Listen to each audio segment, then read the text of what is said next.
பலா நான் கேக்குதானா? கேக்குது பலா பண்ணி. நான் கேக்குதானா? கேக்குது. ஆனா ஏரியால சமமழையா அங்க? ஆமா, காத்து வேற ஜாஸ்தி. மழை மட்டும் இல்ல, இங்கேயும் காத்து. சமமழை. எனக்கா பயம் கரண்ட் போக கூடாதுன்னு. பாத்தீங்கன்னா கரண்ட் போயிட போகுது, ஸ்பேஸ் கட் ஆயிரும். இல்ல மொபைல் டேட்டா இப்பயே மொபைல் ஆன் பண்ணி வச்சிருக்கீங்களா டேட்டால ஆல்ரெடி? மொபைல் டேட்டால தான் வந்திருக்குனே தெரியும் எனக்கு. Okay okay super. அது ஏன்னா தாங்குமாடா 1.5 GB 2 மணி நேரம்? இல்ல 2 மணி நேரத்துக்கு 1.5 GB தாங்குமான்னு கேட்டேன் இந்த மொபைல் போஸ்ட் டேட்டா. பெய்டு அந்த பிரச்சனை இல்ல.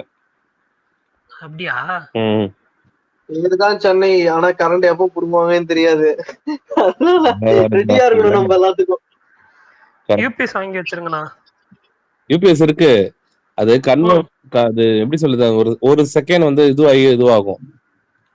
ஓகே ஓகே புரியுது. ஸ்பேஸ் கட் ஆச்சுல, அந்த அந்த மாறுறதுக்கு வந்துட்டு கொஞ்சம் ஒரு 10 செகண்ட் எடுத்துக்கும். அது மொபைல் டேட்டால வைஃபைல இருந்து மொபைல் டேட்டா அதுக்குள்ள கட் ஆயிரும். ஓகே ஓகேண்ணா.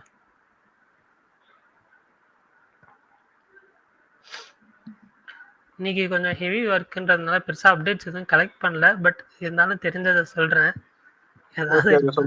தெரிஞ்ச வரையும் ஆரம்பிக்கலாம். வெயிட் பண்ண கொஞ்சம். அடுத்து சப்போஸ் மிஸ் பண்ணிட்டீங்கன்னா நான் சொல்லிடுறேன். சூப்பர் பாலா. ஓ பாலா ப்ரிப்பேரா வந்திருக்கேன் இன்னைக்கு. அப்போ ஆமா அப்படிலாம் ஒண்ணும் இல்ல, நீங்க வேற ப்ரிப்பேரெல்லாம் வரலண்ணா.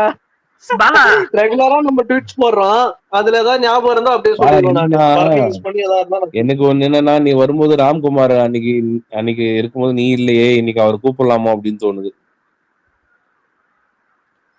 கூப்பிடுங்கண்ணா. ஒரு கனெக்ஷன் இருக்கு உனக்கும் அவருக்கும்.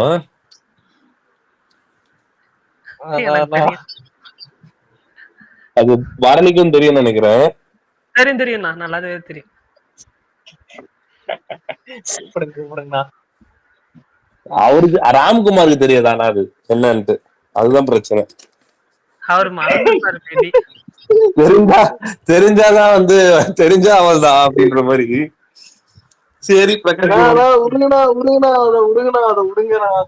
வந்துட்டாரு, தோழர் இருக்காரு. தங்கலான் பாட்டு கேட்டியா பரணி? எந்த பாட்டுனா? தங்கலான் ஃபுல் பாட்டு வந்துருச்சா? ஃபுல் பாட்டு வந்து வரல, ஒன்னும் ஜூக் பாக்ஸ் இல்லையே. எந்த பாட்டு கேட்டீங்களான்னு கேட்டீங்க என்ன? 2 பாட்டு தானே தங்கலானே? ஆமா, அந்த 2 பாட்டு தான். அது அப்பே கேட்டு நல்லா இருக்குன்னா. இப்ப எப்படி இருக்கு உனக்கு? இப்பயும் சூப்பரா தானா இருக்கு. சூப்பர். அது இன்ஸ்டன்ட் ஹிட். அது கேட்டவனே ஃபர்ஸ்ட் டைம் கேக்கும்போதே பிடிச்சிருச்சா? 2 பாட்டுமே ஃபர்ஸ்ட் டைம் கேக்கும்போதே பிடிச்சிருச்சு. நிறைய பேர் வந்துட்டு என்ன தங்கலான் ப்ரொமோஷனே பண்ணலன்னு கேட்டாங்க. இப்ப பாரு, டூர் பயங்கரமா ட்ரிப்பா போயிட்டு இருக்காங்க. எல்லா இடத்துலயும் போய் ப்ரோமோட் பண்றாங்க படத்தை. கிரீன் ஸ்டுடியோ ஞானவேல் ராஜா. இருந்தாலும் எனக்கு ஒரு வருத்தனா. என்ன பாலா சொல்லு பாலா? நரஞ்சன் சார் இன்டர்வியூ கொடுக்காது எனக்கு வருத்தனா. எப்பனா கொடுப்பாரு? அதான் போட்டாரு அவரு ட்வீட், சீக்கிரமா சந்திப்போம்னு சொல்லி. சீக்கிரம் இருந்தாலும் ஒரு இன்டர்வியூக்காக தானே வெயிட்டிங். கண்டிப்பா ஏதாவது ட்வீட் பண்ணியா பாலா அவருக்கு? கம்பேக் இந்தியன் மாதிரி சொல்லல. இல்ல நிறைய பேர் போட்டிருந்தாங்க, அதனால கேட்டேன். நீயும் ஒருத்தவங்க நான் மிஸ் பண்றேன்னு, நீ அதுக்காக கேட்டேன். சரி ஓகே. பிரகாஷ் ப்ரோ வந்துட்டாரு. இதுக்கு மேல நம்ம பேசணும். பிரகாஷ் ப்ரோ வந்துட்டு, யாரா நீங்க எல்லாம்? நான் வந்து ரொம்ப நேரம் ஆகுதுடான்ற மாதிரி. இல்ல பேசுங்க. பாலா இருந்தா பேசலாம், என்ன வேணாலும் பேசலாம். பாலா எனக்கு ஒரு கேள்வி பாலா. சொல்லு பாருங்க. இன்னைக்கு கோட்டோட சினாப்சிஸ் வந்துச்சு, நான் படிச்சு பார்த்தேன், எனக்கு அவ்வளவா ஒன்றும் புரியல. நீ கொஞ்சம் எக்ஸ்பிளைன் பண்ணிரு பாலா. இல்ல நான் படிக்கலையே நானு. பாலா ஆனா உனக்கு படம் கதை முன்னாடியே தெரியும்ல, ஸ்கிரிப்ட்ல எப்பவுமே இன்வால்வ் ஆகுது. இல்ல நான் தெரியாதுண்ணா. சொல்லல. அது தெரிஞ்சவர் ஒருத்தர் இருக்காப்ல. யாரும் இல்ல. பாலா நீ சினாப்சிஸ் படிக்கலன்னு சொன்னா நம்புற மாதிரியா இருக்கு? எல்லா அப்டேட்டும் தெரியாதா உனக்கு? தோழருக்கு தெரியுமே படத்தை பத்தி முழுசா. தோழர் வந்துட்டாரு, வரல. ஸ்பீக்கர் வந்தாதான் வந்து அவர்கிட்ட வந்து நம்ம கேட்க வேண்டியது நிறைய இருக்கு. இல்ல இன்வைட் கொடுத்துட்டேன். அவர் மேபி பிஸியா இருப்பாரா இருக்கும். வருவாரா? இல்ல ஃபர்ஸ்ட் கொஞ்ச நேரம் கேட்கணும் என்ன பேசுறோம்னு கேட்டுட்டு அதுக்கப்புறம் வருவாங்க. சுகுமார் ப்ரோ, கண்டென்ட் அது நீங்க நட்டி போட்டிருந்தீங்கல்ல, ம் இன்னொருத்தர் யாரோ பார்த்தேன், அவரும் ஆட் ஆயிருக்க மாதிரி சொல்லியிருந்தாங்க. அதுக்கும் டக்குன்னு மறந்துட்டேன். சுனிலா அது எப்போ போட்டாரு அவரு? சுனில் அப்பவே போட்டிருப்போம் நாங்க. இது சுனில் ஆன் போர்டுன்னு சொல்லிட்டு ஃபர்ஸ்ட் ஷெட்யூல்ல. நட்டி தான் இப்ப செகண்ட் ஷெட்யூல்ல ஜாயின் பண்ணிருக்காரு. அப்படியா? Okay okay.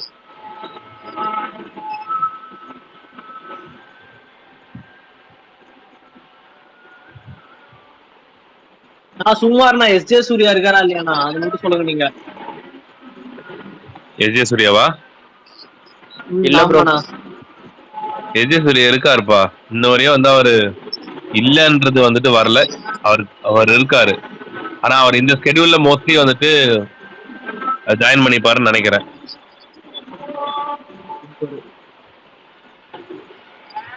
நான் இது மின்மினி பாத்தீங்க, உங்களோட ரிவ்யூ என்ன சொல்லுங்க. ஈவினிங் போட்டிருந்தா வந்திருப்பேன், மார்னிங் போயிட்டீங்க. இல்ல அது இப்ப இல்ல ஒரு 8 மேல சொல்லட்டும், எல்லாம் வரட்டும், வந்ததுக்கு அப்புறம் சொல்லட்டும். ஏன்னா அந்த படம் ரொம்ப ரொம்ப நல்ல படம். Okay okay okay. சொல்லும் போது இன்னும் ஒரு 100 பேருக்கு சேர்ந்து அடிஷனலா 100 பேருக்கு ரீச் ஆகட்டும். ஸ்டார்டிங்ல நம்ம வந்து இப்ப என்ன பண்ணலாம், ஃபர்ஸ்ட் அப்டேட் ஸ்டார்ட் பண்ணுவோம்.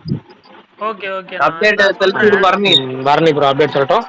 அதை விட இன்னைக்கு வந்து இந்த இவரு சினோப்சிஸ் பத்தி பரணி கேட்டார்ல, உண்மையிலே ஒரு நல்ல பிரில்லியன்ட் மூவ். என்ன வேர்ட்ஸும் எவனுக்கும் புரியக்கூடாதுன்னே ஒரு சினோப்சிஸ் ரெடி பண்ணி அமைச்சிருக்காங்க.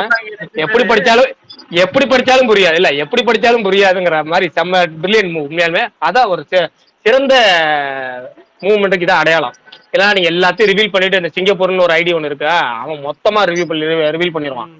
அப்படி எதுவுமே இல்லாம நீட்டா எது சொன்னாலும் புரியாத அளவுக்கு ஒரு வேர்டிங்ஸை போட்டு சினோப்சிஸ் விட்டுருக்காங்க. நல்ல ஐடியா. இல்ல அந்த மாதிரி நான் இன்னும் ஒரு 2-3 படத்துக்குலாம் ஞாபகம் இல்ல, பட் ஆனா பாத்திருக்கேன். பட் இதுவுமே ஒண்ணுமே புரியல. அதனாலதான் சும்மா பாலா அம்புக்கலாமே தான் நான் பாலாட்ட கேட்டேன். லியோக்கு இப்படிதானே ப்ரோ போட்டிருந்தாங்க சிம்பிளா. ஆமா லியோக்கு இதே மாதிரி தான் சிம்பிளா போட்டு. அதுலயாச்சும் என்னன்னு தெரிஞ்சுக்கங்க. அதுவும் இதே மாதிரி தான் நான் போட்டிருந்தாங்க பெருசா. லியோல வந்து அந்த ஃபர்ஸ்ட் லுக் இருந்து ஒரு கோட் சுட்டிருப்பானுங்க, அன்வான்டட் மேம் அந்த ரிவர் அந்த மாதிரி ஏதோ ஒன்று இருக்கு. அதே தான் சொல்லி போட்டிருப்பாங்க. ஓகே. எனக்கு தெரிஞ்சு ஜெயிலருக்கு தான் அப்படியே கதையே போட்டாங்கன்னு நினைக்கிறேன். ஃபுல்லா எல்லா படத்துக்கும் போட்டுருவாங்க.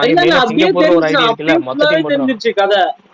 அதுல ஜெயிலர் ஸ்னாப்ஸ் பாலா உனக்கு முன்னாடியே தெரியுமேடா, ஸ்டார்ட் பண்றதுக்கு முன்னாடி. அதெல்லாம் இல்லண்ணா, நீதான் விடாமுயற்சி கதை கூட சொன்னீங்கடா. சரி பரணி அப்டேட் ஆரம்பிக்கிறேன் இன்னைக்கு. பரணி ஃபுல்லா அப்டேட் ஆரம்பிங்க. கரெக்டா இருக்கும் டைம். உங்க ஐடியில இருந்து தான் எடுக்கணும். தங்கலான ஸ்னாப் சைஸ் ஸ்கிரீன்ஷாட் பார்த்தேன் ப்ரோ. அடுத்தது மெயினா பேசணும்னு நினைச்சேன் தங்கலான ஆடியோ லான்ச்சை பத்தி. இந்த அப்டேட் பரணி சொல்லி முடிச்சதுக்கப்புறம் பேசுவோம். இல்லை அவர் தேடுற வரைக்கும் அடுத்த லிஸ்ட்டை தேடுவோம். நான் தங்கலான ஆடியோ லான்ச்சில் விக்ரமோட ஸ்பீச்சை வந்து வீடியோ பார்த்தேன். உண்மையாலுமே வந்து கோலார் தங்க சுரங்கத்தில் வந்து படம் கதைனாலும் இவர் தான் ஒரிஜினல் தங்கம். அந்த அளவுக்கு மனுஷன் தங்கமா பின்னிருக்கிற பேச்சு. அது எல்லாத்தையும் ஹரியை பத்தி, இந்த ஆக்டர் ஹரி, அதாவது மெட்ராஸ் ஜானி, அவரை பத்தி பேசுனதெல்லாம் வந்து ஒரு பெரிய ஹீரோ ஸ்டேஜில் அந்த ஸ்டேஜையும் இன்னொரு நடிகருக்காக யூஸ் பண்ண விதம் வந்து ரொம்ப ரொம்ப ரொம்ப நல்லா சூப்பரா இருந்துச்சு. அந்த வீடியோ பார்க்கறதுக்கே சூப்பரா இருந்துச்சு. அந்த தங்கலான் விக்ரம் ஸ்பீச் பார்க்காதவங்க பார்க்கறன்னு பாருங்க. எல்லா யூடியூப் சேனல்லையுமே இருக்கு. பாலிமர்ல டோட்டல் லைவ் போட்டாங்க, அந்த பாலிமர்லயும் வீடியோ இருக்கு. பார்க்காதவங்க பாருங்க. உண்மையாலுமே நல்லா ஒருத்தான ஸ்பீச் இல்ல விக்ரம் ஸ்பீச் வந்து. அதாவது மனசுல இருந்து பேசினாரு எல்லாமே ஸ்டார்டிங் டு, அதாவது ஒரு நடிகர் மேடையில இருந்து பேசுற மாதிரி பேசாம இப்ப நம்ம ஸ்பேஸ்ல எப்படி பேசுறோமோ அது மாதிரி எல்லாம் கலந்து அப்படி பேசினாரு. இன்னொன்னு ப்ரோ, ஆனா அவரு வந்து சிவகார்த்திகேயன் பத்தி பேசினப்ப இப்படிதான் பேசியிருந்தாரு. பட் இந்த இதுல வந்துட்டு ரொம்ப யூனிக்கா அந்த ஆளை கவனிச்சு என்ன பேசணுமோ அந்த மாதிரி பாராட்டி இருந்தாரு. ரொம்ப இதா இருந்தது. ஆமாம், நான் இப்போ எப்படி இருந்துச்சுன்னா, ஸ்டார்டிங் டைம்ல உங்களுக்கு ஞாபகம் இருக்கான்னு தெரியல, அந்த விக்ரமோட ஸ்பீச் வந்து சன் டிவியில் பேட்டி வரும். ஒரு சலூன் சேர் மாதிரி ஒரு சேர் இருக்கும், அந்த சேர்ல உட்காந்துட்டு பேசுவார். அப்பதான் வந்து நான் சொன்ன அப்பயே கவனிச்ச விஷயம் என்னன்னா, நடிகர்கள்லேயே நடிகர் மாதிரி பேசாம நம்ம தெரிஞ்சவர் ஒருத்தர் நம்மள்ட்ட எப்படி பேசுமோ அப்படி பேசுவாரோ அப்படி பேட்டிலே பேசியிருந்தாரு. அதுக்கப்புறம் இப்பதான் தங்கலான் ஆடியோ லான்ச்ல அந்த பழைய விக்ரமோட ஸ்பீச் இருக்கு. நடுவில் விஜய் டிவில சிவகார்த்திகேயன் கூட பேசுறது ஒன்று இருக்கும். அதை தாண்டி சொல்றேன், அதை தாண்டி ஒரு ஸ்டேஜ் ஸ்பீச்ல வந்து விக்ரம் பேச்சு எனக்கு ரொம்ப ரொம்ப பிடிச்சிருந்துச்சு. யாரும் மிஸ் பண்ணிருந்தீங்கன்னா பாருங்க, அது ஒருத்தான ஸ்பீச். பரணி எடுத்துட்டீங்களா லிஸ்ட்?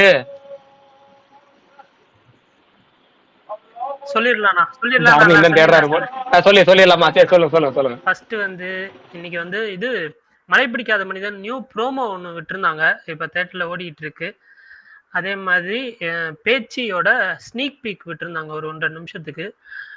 நான் படம் பார்க்கணுன்றதுனால ஸ்னீக் பீக் வந்து அப்புறம் பார்த்துக்கலாம், மீன்ஸ் படம் தான் ஃபர்ஸ்ட் பார்க்கணுன்றதுனால நான் ஸ்னீக் பீக் பார்க்கல. பட் பார்த்தவங்க நல்லா இருக்குன்னு சொன்னாங்க. அதே மாதிரி மின்மினி வந்து ப்ரெஷ் ஷோ இன்னைக்கு காலையில் நடந்துச்சு. நிறைய பேர் பாசிட்டிவ் ரிப்போர்ட் சொல்லியிருந்தாங்க. அவங்க டீமே வந்து அந்த பாசிட்டிவ் ரிப்போர்ட்ஸ்லாம் வந்து ஒரு வீடியோ மாதிரி கம்பைல் பண்ணி ரிலீஸ் பண்ணியிருந்தாங்க. மின்மினி நீ அப்படின்னு சொல்லி லிரிக் வீடியோ இன்னைக்கு ரிலீஸ் பண்ணியிருந்தாங்க, அந்த படத்தோட லிரிக் வீடியோ மின்மினியோடது. அதே மாதிரி கமலஹாசன் நிறைய கமிட்மெண்ட்ஸ் இருக்கு, மூவி கமிட்மெண்ட்ஸ் இருக்கு, அதனால இந்த வருஷம் பிக் பாஸ் நான் ஹாஸ்ட் பண்ணல அப்படின்னு சொல்லியிருக்கிறாரு. மேபி வேற யாராவது பண்ணுவாங்க. எனக்கு தெரிஞ்சு செகண்ட் சாய்ஸ் எப்பவுமே வந்து விஜய் டிவிக்கு வந்து சிம்பு தான் வந்து செகண்ட் சாய்ஸு. ஸோ அவர் பண்ணுவாருன்னு ஒரு எதிர்பார்ப்பு இருக்கு, பார்ப்போம். ஸ்பார்க் தமிழ் வெர்ஷன் மட்டும் யூடியூப்ல வந்து 10 மில்லியன் வியூஸ் வந்துருச்சு. அதுக்கு மேலேயும் போயிட்டு இருக்கு ரியல் டைம் வியூஸ். பட் இப்போ வந்து அப்டேட்டடான இது இருக்கிறது வந்து 10 மில்லியன் வியூஸ்க்கு மேலே இருக்கு. அதே மாதிரி தங்கலான் மீட் அண்ட் கிரீட்டு இப்போ பெங்களூர்ல நடந்துகிட்டு இருக்கு. உண்மையிலே சுகுமார் நான் வந்து ஸ்டார்டிங்ல சொன்ன மாதிரி நிறைய இடத்துல போய் பேக் டு பேக் ப்ரொமோஷன் பண்ணிட்டு இருக்காங்க. ஸோ அந்த டீம்ல இருந்து ஒரு நல்ல மூவ். விபி வந்து இப்போ ரீசெண்டான இன்டர்வியூல வந்து கண்டிப்பா வந்து ப்ளூப்பர்ஸ் நிறையா இருக்கும் கோட்ல அப்படின்ற மாதிரி சொல்லியிருக்காரு. ஸோ கடைசி விபியோட டெம்ப்ளேட் படம் மாதிரி அந்த கடைசி எண்ட் கிரெடிட்ஸ்ல கண்டிப்பா ஒரு ப்ளூப்பர்ஸ் இருக்கும். ஸோ வெயிட்டிங், பார்ப்போம். அதே மாதிரி சினாப்சிஸ் இன்னைக்கு வந்துருந்துச்சு, பட் ஒண்ணுமே புரியல பெருசா. பார்ப்போம். அது இன்னும் மேபி சிம்பிளர் சினாப்சிஸ் ரிலீஸ் பண்ணுவாங்களான்னு தெரியல. பட் இதுவே பெட்டர்ன்னு தோணுது. ட்ரெய்லர் வந்துரும்னு நினைக்கிறேன். அவ்வளோதான். ஏதாவது மிஸ் பண்ணியிருந்தா பாலா, வேற ஏதாவது இருக்கா பாலா? இல்ல பண்ண கால் பண்ணிட்டேன். ப்ரோ இது ஸ்னாப்சிஸ்ங்கிறது எதுல அப்டேட் பண்ணியிருந்தாங்க?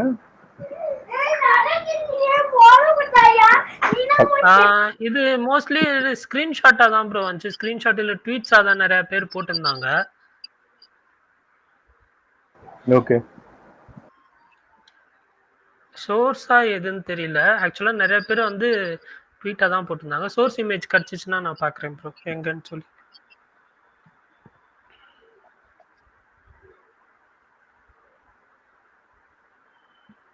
பிரகாஷ்னா ரைட்டு. அப்ப தெலுங்கு டபுள் ஐ ஸ்மார்ட் சங்கரா அது ட்ரைலர் நேத்தே ரிலீஸ் ஆயிடுச்சு. நான் நேத்தே சொல்லியிருந்தேன். இன்னைக்கு தான் ரிலீஸ் ஆச்சு. நேத்து ரிலீஸ் ஆயிட்டா? இன்னைக்கு தானே ரிலீஸ் ஆச்சு. நேத்து இன்னைக்கு ட்ரைலர் ரிலீஸ் ரெண்டு நாளுக்கு மேல ஆச்சு ப்ரோ. நேத்து முன்னாடியே ரிலீஸ் ஆயிடுச்சு. நான் ஆக்சுவலா இது இங்க சொல்லியிருக்கேன், ஸ்பேஸ்லயே சொல்லியிருக்கேன்னு நினைக்கிறேன். ட்ரைலர் ரிலீஸ் ஆன டபுள் ஐ ஸ்மார்ட் அது நல்லா இருக்கும். அந்த படம் பாத்தீங்களா? ஸ்மார்ட் சங்கர் பாத்திருக்கேன். இப்ப தமிழ் ட்ரைலர் பார்த்தேன். தமிழ் ட்ரைலர் பார்த்தோன்னே இந்த மாதிரி எடுத்திருக்காங்க போல. இந்த போகன்ல எப்படி இந்த மாறுவாங்களோ அது மாதிரி இவங்க 2 பேர் மாறுவாங்க போல டோட்டலாவே. சஞ்சய் தத்தோட பிரெயினை தூக்கி ராம் பத்தினனுக்கு வைக்கிற மாதிரி வச்சிருந்தாங்க. பாக்குறதுக்கு கொஞ்சம் டிஃப்ரெண்டா இருந்துச்சு. அதாவது இந்த தெலுங்கு படங்கள் சில படங்கள்ல வந்து கமர்ஷியல் படத்துலயே வந்து சில நேரம் அல்ட்ரா பைத்தியகாரத்தன மாதிரி ஒரு இது பண்ணிருப்பாங்க. அதாவது மற்ற படங்கள்ல ஒரு இது மாதிரி இருந்தாலும் இந்த அல்ட்ரா பைத்தியகார மாதிரி ஒரு சேட்டெல்லாம் பண்ணுவாங்க. சில நேரம் ஒர்க் அவுட் ஆயிரும். அது மாதிரி தான் அந்த ஸ்மார்ட் சங்கர் ஒர்க் அவுட் ஆச்சு. இதுவுமே பாத்தீங்கன்னா அப்படி நல்லா இருக்க மாதிரி இருக்கு. அதாவது எப்படின்னா கமர்ஷியலா போட்டு என்ன அடிக்கிறது அதே. ஆனா சந்திரமுகி 2 வந்து எப்படின்னா சந்திரமுகி 1ஓட அப்படியே எப்படி கண்டினியூஸ் மாதிரி ரீமேக் மாதிரி இருந்துச்சோ அதே மாதிரி ஃபர்ஸ்ட் பார்ட் மாதிரி இதுலயுமே எல்லாமே அப்படியே மேட்ச் ஆகுது. கிளைமேக்ஸ் முதற்கொண்டு அதே மாதிரி ஒரு சாமி இதுல வந்து முடிக்கிற மாதிரி எடுத்திருக்காங்க போல இருக்கு. இதுலயும் பாக்குறதுக்கு கமர்ஷியல் கல்லா கட்டுற மாதிரி ஒரு ட்ரைலர் இன்னைக்கு தான் பார்த்தேன். அது நேத்து ரிலீஸ் ஆயிடுச்சோ அது தெரியல. ஆனா இன்னைக்கு தான் பார்த்தேன். ஆக்சுவலா Telugu trailer 2 days before release ஆயிடுச்சு. மேபி நீங்க தமிழ் ட்ரெய்லர் அப்ப தமிழ் ட்ரெய்லர் தான் இன்னைக்கு. நம்ம தமிழ் ட்ரெய்லர் காலைல தான் காமிச்சிச்சு. அது காலைல தான் அந்த மெயின் குரூப்ல வந்துச்சு, மெயின் பிஆர் குரூப்ல வந்துச்சு. அதனாலதான் இன்னைக்கு தான் ரிலீஸ் ஆச்சு போல இருக்குன்னு பார்த்தேன். அதை அப்புறம் நேத்து இந்த மார்டின் ட்ரெய்லர் தெலுங்கு 3 நாளைக்கு முன்னாடி வந்துருச்சு. அந்த மார்டின் ட்ரெய்லரும் பார்த்தேன். அதை பத்தி பேசல போல இருக்கு. பேசலாம் தான் நினைச்சேன், நேத்து மறந்துட்டேன் அத பத்தி. ஓகே, அது அந்த விஷுவல் மட்டும் நல்லா இருந்த மாதிரி இருந்துச்சு. மத்தபடி திரும்ப இந்தியா பாகிஸ்தான் அந்த இதுன்னு போட்டு என்னென்னமோ பண்ணி வச்சிருக்காங்க. ட்ரெய்லர் எப்படி இருந்துச்சு உங்களுக்கு எல்லாம்? பாத்தவங்க யாரும் இருக்க மார்டின் ட்ரெய்லர் பாத்தீங்களா? பாத்தவங்க யாராவது இருந்தீங்கன்னா சொல்லுங்க. அப்பா மொரட்ட அலும்பு பண்ணி வச்சிருக்காங்க. மேக்கிங்கா நல்லா இருக்கு. ஸ்டோரி மட்டும் நல்லா இருக்கு. ஸ்டோரி அர்ஜுன் தானே. ஸ்டோரி அர்ஜுனோடது. சோ அவர்ட்ட இருந்து பேட்ரிட்டிசம் மூவி தான் பார்க்க முடியும். ஆமா, இல்ல அதுக்கு முன்னாடி ஒரு டீசர் வந்துச்சு. டீசர் மார்ட்டினுக்கு ஃபர்ஸ்ட் அனௌன்ஸ்மெண்ட் டீசர் வந்துச்சு. அதுவும் அப்ப அர்ஜுன் ஸ்டோரின்னு பாக்குறப்ப அது டோட்டலா இந்தியா பாகிஸ்தான் போட்டு அது டோட்டலா பாகிஸ்தான் பத்தி போட்டு வேற மாதிரி எடுத்திருந்தாங்க. இந்த ட்ரைலர் பார்த்தா விஷுவல் நல்லா இருக்கு. ஆனா என்னடா ஸ்டோரி மட்டும் திரும்ப அதே ஸ்டோரிக்குள்ள போறீங்களா மாதிரி இருந்துச்சு. ஆனா விஷுவல் நல்லா இருந்துச்சு, வேற லெவல்ல இருந்துச்சு. பரவாயில்ல. கன்னட சினிமால அந்த பனிப்பொழிவு அந்த இது ஃபுல்லா ஹெலிகாப்டர் அது இதுன்னு போயிட்டு என்னமோ பண்ணி வச்சிருக்கீங்க. அது வேற என்னென்னமோ காமிக்கிறேன். பெர்லின் சைனா ரஷ்யான்னு. அது போக ஆடியோ வேற டப்பிங் எல்லாம் பாத்தீங்கன்னா ரஷ்யா மொழியில டப்பிங், கொரியால டப்பிங், ஜாப்பனீஸ்ல டப்பிங், அலும்பு சைனீஸ்ல டப்பிங். பண்றாங்க ப்ரோ அவங்க மட்டும்தான். இல்ல மணிசர்மா சாங்ஸுக்கு மணிசர்மா, ரவி பசூர் சவுண்ட் ட்ராக்குக்கு என்னெல்லாம் அலும்பு பண்றாங்க பாருங்க. ஆமா. இல்ல அது அது BGM track background score Ravi பஸ்தரும் தனி கார்டு வேற ஃபுல்லா வேற மாதிரி போட்டு. அதான் எனக்கு இந்த ஆடியோ பேன் இந்தியா இல்ல பேன் வேர்ல்டு ஆடியோ என்னென்னமோ பண்ணி வச்சிருக்காங்க. அது கங்குவா கூட வருது. அது அடிஷனல் நியூஸ். அடுத்த நாள் 14. அதான் ஏங்க ஒரு நாள் முன்ன பின்ன அவ்வளவுதான். இது 10ஆம் தேதி, அது 11ஆம் தேதி. பிரகாஷ் இது ஏற்கனவே பார்த்த மாதிரி இருக்கு. அந்த இது ஏற்கனவே ஏதாவது டீசர் விட்டாங்களா? நான் ஏதோ பார்த்தேன். ஆமா டீசர் அதனாலதான் 8 அப்படியே மாசம் இருக்கும் ப்ரோ. 8 மாசத்துக்கு முன்னாடி ஒரு ட்ரைலர் விட்டுருப்பாங்க 2 நிமிஷத்துக்கு. ஆமா ஆமா. அதான் ஏதோ ரொம்ப நாளைக்கு முன்னாடி எனக்கு இது சிலதெல்லாம் பார்த்த மாதிரியே இருந்ததுன்னு பார்த்தேன் நானு. அதான் ஏற்கனவே ஒரு டீசர் விட்டுருந்தாங்க. டீசர் அதே இந்த இந்தியா பாகிஸ்தான் கான்செப்ட் தான். அதே இந்த மண்ணிலேயே போதப்போங்க அதே டைலாக் முதல் கொண்டு அப்படியே இருந்துச்சு. அதுல திரும்பி அப்படியே ஒரு ரீவிசிட் மாதிரி. ப்ரோ நான் கர்நாடகால தான் இருக்கேன். கடந்த 8 மாசமா பிள்ளையார் சொல்லி மாதிரி இந்த ட்ரைலரை போட்டுதான் ப்ரோ எந்த படத்தையும் ஸ்டார்ட் பண்றாங்க. தியேட்டருக்குள்ள போய் உட்காந்தாலே நமக்கு லியோ மாதிரி. ஆமா ப்ரோ. நமக்கு போன வருஷம் இங்க லியோ அப்படிதான் இருந்துச்சு. பிப்ரவரியில இருந்து லியோ ரிலீஸ் வரைக்குமே போட்டேன். நான் நினைச்சேன் லியோ படத்தோட அட்டாச் பண்ணிடுறாங்க சேர்த்துங்கிற மாதிரி இருந்துச்சு. அது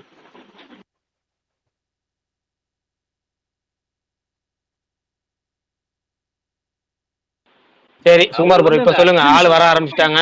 இப்ப சொல்லுங்க. என்னங்க ப்ரோ? அர்ஜுனோட சொந்தக்காரர் தான். அர்ஜுன் பேர் கூட ஏதோ வந்தது நடுவுல. அதான் அர்ஜுன் கூட அது டைரக்டர் அர்ஜுன். இல்லங்க இந்த படத்துக்கு கதை வந்து அர்ஜுன், நடிகர் அர்ஜுன்.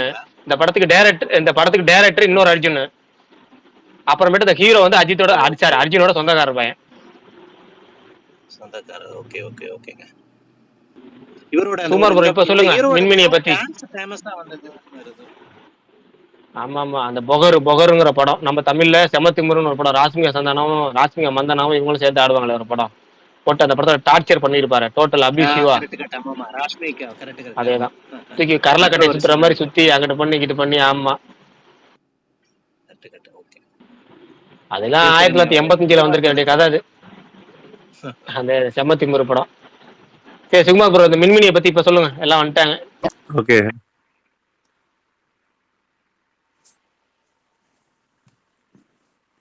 கேக்குதா நான் பேசுறது? கேக்குது. ஓகே.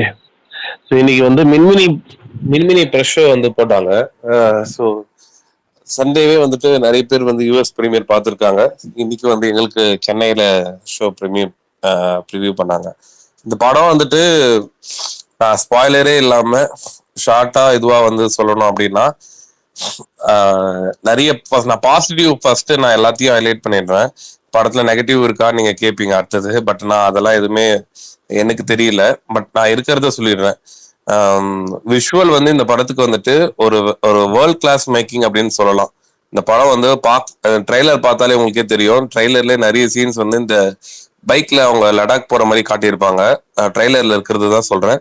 அது படத்துல வந்து அந்த விஷுவல் பார்க்கும்போது அது ஒரு வேற ரேஞ்சில் இருக்கு. மேபி ஒரு எப்படி சொல்றது, உலக சினிமா கம்பேர் பண்ற அளவுக்கு வந்து விஷுவல் இருக்கு. நம்ம இந்தியாலேயே அவ்வளவு சூப்பரான பிளேசஸ் இருக்கு அப்படின்றத வந்துட்டு சினிமேட்டிக்கா எப்படி காட்ட முடியுமோ அந்த மாதிரி காட்டியிருக்காங்க. அது அந்த விஷுவலா வெறும் விஷுவலா பார்த்தா எப்படி அப்படின்ற மாதிரி இல்லாம அதுக்கு மியூசிக் வந்துட்டு கதிஜா ரஹ்மான் போட்டிருக்காங்க. ரஹ்மானோட டாக்டர். அவங்க மியூசிக் வந்து படத்துக்கு வந்து ஒரு பெரிய பெரிய பெரிய பெரிய பிளஸ்ன்னு சொல்லலாம். அது ஒரு இந்த நான் வந்து ஜஸ்ட் வந்து ஹை லெவலா இப்ப சொல்லிக்கிறேன். ஸோ படமா வந்து எப்படி இருக்கு அப்படின்னு நீங்க கேட்டீங்க அப்படின்னா வந்து இது ஒரு சினிமேட்டிக் எக்ஸ்பீரியன்ஸா வந்து இந்த படம் இருந்தது. இது ரொம்ப எனக்கு வந்து பர்சனலா ரொம்ப வந்து கனெக்ட் ஆச்சு. அந்த டியூரேஷன் வந்துட்டு காட்டுறாங்க. அந்த 2 சைல்டு ஆர்டிஸ்ட் வந்து படத்துல நடிச்சிருப்பாங்க. அவங்களே வந்துட்டு ஒரு லேட்டர் ஒரு 7 இயர்ஸ் கழிச்சு வந்து அவங்களே பெரிய வயசுல வந்துட்டு அதுக்கப்புறமா அதே படத்துல நடிச்சு அவங்க அந்த ஏஜ், அதாவது நம்ம நிறைய படங்கள் பார்த்திருப்போம் சின்ன வயசுல வேற ஒரு கேரக்டர் போட்டுட்டு அவங்க வளர்ந்துட்டு அப்புறம் இப்படி இருப்பாங்கன்னு. பட் ஆனா இதுல வந்துட்டு அவங்களே தான் இதுலயும் பண்ணியிருப்பாங்க. அது அந்த அந்த ஒரு அத்தனை வருஷத்துக்கு முன்னாடி அந்த படத்தை எடுத்துட்டு திரும்பி அதை ரெசியூம் பண்ணி அதை எடுத்து முடிச்சிருக்காங்க அப்படின்ற அந்த டைம் லேப்ஸ் தெரியாத அளவுக்கு வந்து டைரக்டர் வந்து ரொம்ப பர்ஃபெக்ஷனா வந்துட்டு சீன் பை சீன் வந்து பார்த்து எடுத்திருக்காங்க. ஒரு சீன்லயுமே வந்துட்டு நிறைய டீடைலிங் பண்ணியிருக்காங்க. ஒரு ஒரு இது வந்து ஒரு படமா வந்து பாத்தீங்கன்னா வந்துட்டு இதுக்கு ரிவ்யூ பண்ணி இதுக்கு மார்க் போடணும் அப்படின்றது வந்துட்டு எந்த ஒரு பாயிண்ட்லயுமே தோணல. ஏன்னா வந்து படத்துல வந்துட்டு அந்த ஒரு எல்லாருக்குமே ஆல்மோஸ்ட் எதனா ஒரு ஃபீல் வந்து கனெக்ட் ஆகும், எதனா ஒரு இடத்துல கனெக்ட் ஆகும். அந்த இதுதான் வந்து நான் சொல்லிக்கிறேன். இது வந்து சிம்பிளா ஒரு நீங்க வந்து தியேட்டர்ல போய் பாக்குறோம் அப்படின்னீங்கன்னா எந்த ஒரு எக்ஸ்பெக்டேஷனும் இல்லாம நீங்க போய் பாருங்க, உங்களை டிசப்பாயின்ட் பண்ணாது எந்த ஒரு பாயிண்ட்லயுமே. வந்து அது வந்து மேபி சில பேருக்கு வந்து அது ஸ்லோவா தெரியலாம், பட் ஆனா ரியல் லைஃப் வந்து நம்மளுக்கு அப்படிதான் போகுன்றத வந்து அந்த படத்துல காட்டியிருப்பாங்க. சூப்பர்ண்ணா. சூப்பர் சூப்பரா சிம்பிளா சொல்லிட்டாரு. தெரியல, பட் இங்க ரிலீஸ் ஆனா நான் வந்து ஆனா இது தியேட்டர்ல பாத்தீங்கன்னா மட்டும்தான் அந்த எக்ஸ்பீரியன்ஸ் கிடைக்கும். ஏன்னா வந்து ஆமா சுருக்கமா இன்னொரு விஷயம் என்னன்னா, லடாக்குக்கு ஃப்ரீ டூரு பைக் இல்லாம நீங்க போயிட்டு வரணும்னா அந்த படத்துக்கு போயிட்டு வரலாம் ப்ரோ. அந்த அளவுக்கு கேமரா ஒர்க் பயங்கரமா பண்ணி வச்சிருக்காரு. அதாவது வெறும் சும்மா வந்து இல்ல நிறைய பேர் வந்து லடாக்கை காட்டியிருப்பாங்க, படத்துல காட்டியிருப்பாங்க. ஆனா அது ஒரு சின்ன ஒரு நார்மலா காட்டியிருப்பாங்க. பட் ஆனா இந்த படத்துல வந்துட்டு ஒரு டீடைலிங்கா லடாக் போனா என்ன, அங்க இருக்கிற அவங்க இருக்கிற மனுஷங்களோட இவங்க பழகுறது, அவங்களோட வாழ்வு முறை எப்படி இருக்கும் அப்படின்னு சொல்லிட்டு ஒரு இதுவுமே டீடைலிங்கா காட்டியிருப்பாங்க. இந்த படம் பார்க்கும்போது இவர் பிரகாஷ் சொன்ன மாதிரி நம்மளே வந்து அந்த லடாக்கு போயிட்டு வந்த ஒரு ஃபீல் வந்து கண்டிப்பா இருக்கும். ஆனா அந்த அளவுக்கு தான் வந்துட்டு அது விஷுவலா, மியூசிக்கா, டைரக்ஷனா வந்து அவங்க நம்மளுக்கு கன்வே பண்ணியிருக்காங்க. படம் வந்து டெஃபினட்டா வந்து நீங்க ஃப்ரைடே ரிலீஸ் ஆகுது, நீங்க இதெல்லாம் வந்து ஓடிடியில பாத்தீங்க அப்படின்னா வந்து உங்களுக்கு அந்த விஷுவல் ஃபீல் வந்து உங்களுக்கு கிடைக்காது. இது தியேட்டரிக்கல்ல நீங்க பார்க்கும்போது வந்துட்டு நிஜமா வந்து நீங்க வந்துட்டு ஒரு ஒரு ஒரு ஒர்த் வாட்சான ஃபீலோட தான் வந்து கண்டிப்பா வருவீங்க. மெயினா பைக் ரைடர்ஸ் யாரெல்லாம் இருந்தீங்க அப்படின்னா, இல்ல ட்ரெக்கிங் பண்ணுவோம் நாங்க, இல்ல நான் பைக் ரைடர்ஸ் அப்படின்னு சொல்லிட்டு இருந்தீங்கன்னா, நீங்களாம் வந்துட்டு எனக்கு தெரிஞ்சு வந்து ஃபர்ஸ்ட் எந்த ஷோ போடுறாங்களோ அதை இமிடியேட்டா புக் பண்ணி போய் பார்த்துட்டு வந்துருங்க. ஏன்னா அந்த அளவுக்கு உங்களுக்கு எல்லாம் பர்சனலா கனெக்ட் ஆகும். ஒருவேளை உங்களுக்கு புக் பண்ணலைன்னா அப்படின்னா ஃப்ரீ டிக்கெட் கிவ்அவே உண்டு. நாளைக்கு அந்த அனௌன்ஸ்மெண்ட் வரும். டோட்டலா தமிழ்நாடு பூரா புக்கிங் ஓப்பன் பண்ணது நம்ம கிவ்அவே ஸ்பேஸ் லிசனர்ஸ்க்காக 50 டிக்கெட் வரைக்கும் ரெடி பண்ணிருப்போம். Space listeners ticket Twitter Prakash bro voice break ஆகுது. நான் கண்டஸ்டிக்கு நாங்களும் வரலாம். பிரகாஷ் இவன் பாலா என்ன கேட்டானா, கிவ் அவே நான் கேட்டேன் நீ எப்ப பாலா பார்க்க போற, ஃப்ரைடே பார்க்க போறேன்னு கேட்டா, பிரகாஷ் ப்ரோ கிவ் அவே கொடுத்தவனே பாப்பான் அப்படின்றான். பாலா என்ன பாலா எவ்வளவு பெரிய ஆள், நீ ஏன் மத்த ஆளுங்களுக்கு எல்லாம் கிவ் அவே கொடுக்குற? நீ போய் அவர்கிட்ட கேக்குற பேசுறது. ப்ரோ கேக்குது. பாலா நீங்க கிவ் அவே கொடுத்தா போலான்னு பாக்குறான். ஏன்னா மின்மினி வந்து சுகுமார் ப்ரோ மட்டும் இல்ல, பிரஸ் ஷோ மட்டும் இல்ல, எங்க இது வரைக்கும் ஓவர்சீஸ்லயும் போட்டிருக்காங்க ஒரு ஷோ, இங்கேயும் ஒரு ஷோ போட்டிருக்காங்க. எல்லா சைடுமே நல்ல பாசிட்டிவ் ரிப்போர்ட். அதனாலதான் ஒரு சின்ன பட்ஜெட் படத்துக்கு நம்ம வந்து சப்போர்ட் பண்ணுவோம்னு ஒரு கிவ்அவே உண்டு. பாலாக்கு மட்டும் கிடையாது, மற்ற எல்லாத்துக்கும் உண்டு. நம்ம ஸ்பேஸ் லிசனர்ஸ்க்கு 20 பேத்துக்கும், ட்விட்டர்ல உள்ளவங்களுக்கு 30 பேத்துக்கும், டோட்டலா 50 டிக்கெட் உண்டு. ஓகேங்களா? நாளைக்கு அதை எல்லாம் புக்கிங் ஓப்பன் பண்ணிட்டாங்கன்னா நம்ம வந்து அது கிவ்அவே எப்படிங்கிற ரூல்ஸ் அண்ட் ரெகுலேஷன் என்னங்க சொல்லிடலாம். அதிகபட்சம் இன்னும் மேக்ஸிமம் டிக்கெட் கூட தரதுக்கான பாசிபிலிட்டி இருக்கு. யாராவது ஃபர்ஸ்ட் நான் எந்த அளவுக்கு நீங்க வந்து விருப்பம் காட்டுறீங்கிறத பொறுத்து அதை முடிவு பண்ணிக்கலாம். சொல்றேன் டீட்டெயில், மற்றபடி பேசிட்டு இருங்க. ப்ரோ பிரகாஷ் ப்ரோ சொல்லுங்க பிரதர். ப்ரோ இந்த AK-64 மோகன் ராஜான்னு என்னமோ போயிட்டு இருக்காரு, என்ன ப்ரோ உண்மையா? இல்லைங்க பிரதர், ஃபேக்டிங் பிரதர், ஃபேக் நியூஸ். ஆனா அவர் கதை சொல்லியிருக்காரா? அவர் மீட் பண்ணதான் சொன்னாங்க, கதை சொன்னாருன்னு தெரியாது. அவர் மீட் பண்ணாரு, வெங்கட் பிரபு மீட் பண்ணாரு. அப்புறம் வந்து அவரு போக யாரு, இந்த 2 பேரும் சமீபத்தில் அடிப்பட்ட பேர். சிவா விடுங்க, சிவா வந்து நீங்க வந்து இலவச இணைப்பு மாதிரி தான். அது எந்த நியூஸ் வந்தாலும் வர்றது அது. ஓகே ப்ரோ, இந்த ஆகஸ்ட் 12க்கு அங்க ஒரு ட்ரைலர் ஏதோ வருதுன்னு சொல்லிட்டு இருக்காங்க, அது என்ன உண்மையா? இல்லைங்க ப்ரோ, எனக்கு நம்பிக்கை இல்லை. நல்லா யோசிச்சுப்பாங்க. தங்கலானுக்கே அவங்க எவ்வளவு லேட்டா விட்டாங்க. தங்கலான் கூட அட்டாச் பண்ணிடுவாங்கிறதுக்காக எல்லாரும் நிறைய பேர் சொல்லிட்டு இருக்காங்க. நம்பி 2 சிவாவோட பிறந்த நாளுங்கிறனால ஏதாவது அப்டேட் வருங்கிற மாதிரி சொன்னாங்க. அட்லீஸ்ட் ஒரு போஸ்டர் வரலாம், இல்ல அதான் அதிகபட்சம் வரும் அப்டேட். ட்ரெயிலர்லாம் இப்ப ரொம்ப அதாவது எப்படின்னா ரொம்ப முன்னாடி விடுற மாதிரி 2 மாசத்துக்கு முன்னாடி விட்டாலாம் ஒரு யூஸும் கிடையாது. இப்ப நீங்க செப்டம்பர் மாசம் போல ஒரு ட்ரெய்லரோ டீசரோ ஒன்று விட்டுட்டு அக்டோபர் ஃபர்ஸ்ட் வீக்ல, அக்டோபர் 10ஆம் தேதி படம் ரிலீஸ்ல, அக்டோபர் 1ஆம் தேதி ஒரு பெரிய கிராண்ட் ட்ரெய்லர் ஒன்று விட்டாதான் அந்த ஹைப்பை மெயின்டைன் பண்ண முடியும். நீ 2 மாசம் முன்னாடி ட்ரைலர் விட்டுட்டு படத்துல உள்ள எல்லா கண்டென்ட்டும் ரிவீல் பண்ணதுக்கு அப்புறம் ஒண்ணுமே இருக்காது. அப்புறம் ஹைப் ஏறி ஆமா அப்படியே ப்ரோ, பிரச்சனை ஆயிரும். ஏற்கனவே அந்த கிளிம்ஸ் அப்புறம் இப்ப கடைசி ஒரு டீசர் மாதிரி விட்டாங்க, 2-3 இது வெளியே வந்துருச்சு, கண்டென்ட் வெளியே விட்டுட்டாங்க. இன்னும் பிரசன்ட் போர்ஷன்ல உள்ள விசுவல்ஸ் மட்டும் தான் வரல. அது ஆச்சு நமக்கு வந்து ட்ரைலரா கடைசியா கொஞ்சம் ஒரு நம்ம இந்த சஸ்பென்ஸ் ஃபேக்டர் கொஞ்சமாச்சும் இருந்தாதான் சர்ப்ரைஸ் ஃபேக்டர் அது ஒர்க் ஆகும் நமக்கு. இல்லைன்னா எதுவும் இல்லாம போயிடும்.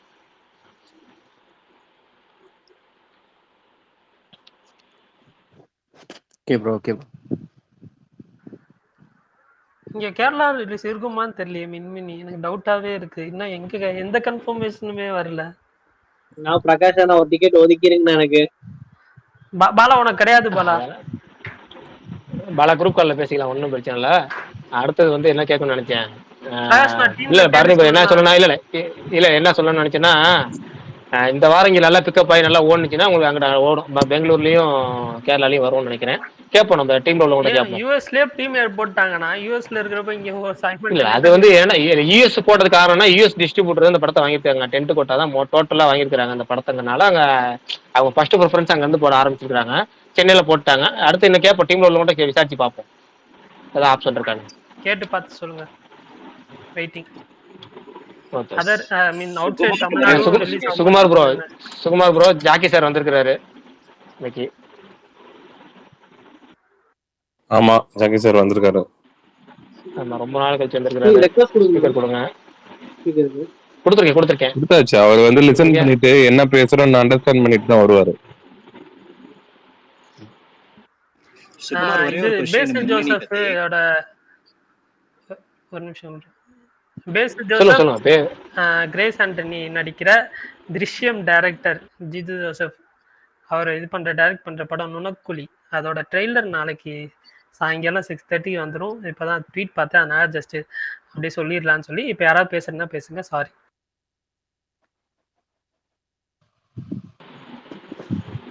யாரும் நடுவில் பேச வந்தாரு சுகுமார் ப்ரோன்னு. சரி ரைட்டு, நான் என்னமோ சொல்ல வந்தேனே, அவர் பேர் பாசில் ஜோசப் இல்லையா? பேசில் ஜோசப்பா? பாசில் ஜோசப்னா வருது, அது என்னன்னு தெரியல. Right, okay. காமெடி படமா இருக்கும் போல. ஆமா ப்ரோ, காமெடி படம் தான்.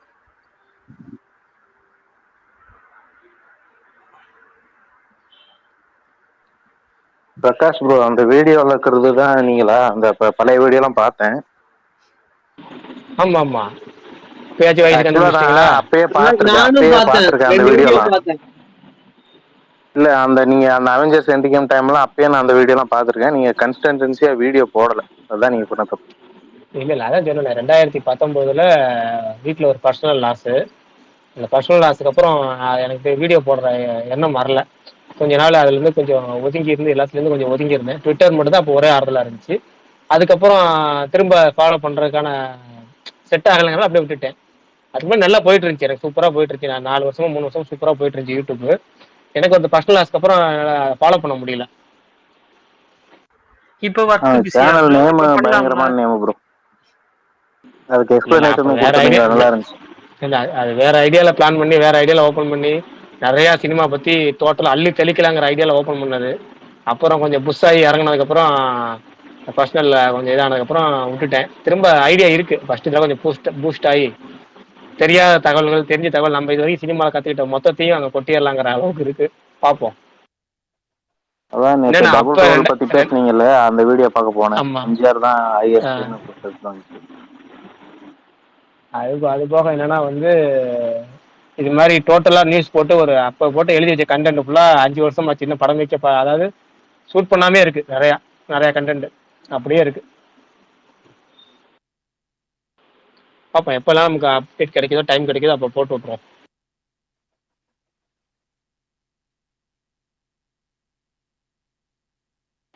பரணி அப்படியே ஒரு மெசேஜ் போட்டிருக்கேன், உங்களுக்கு வாட்ஸ்அப்ல பாருங்க.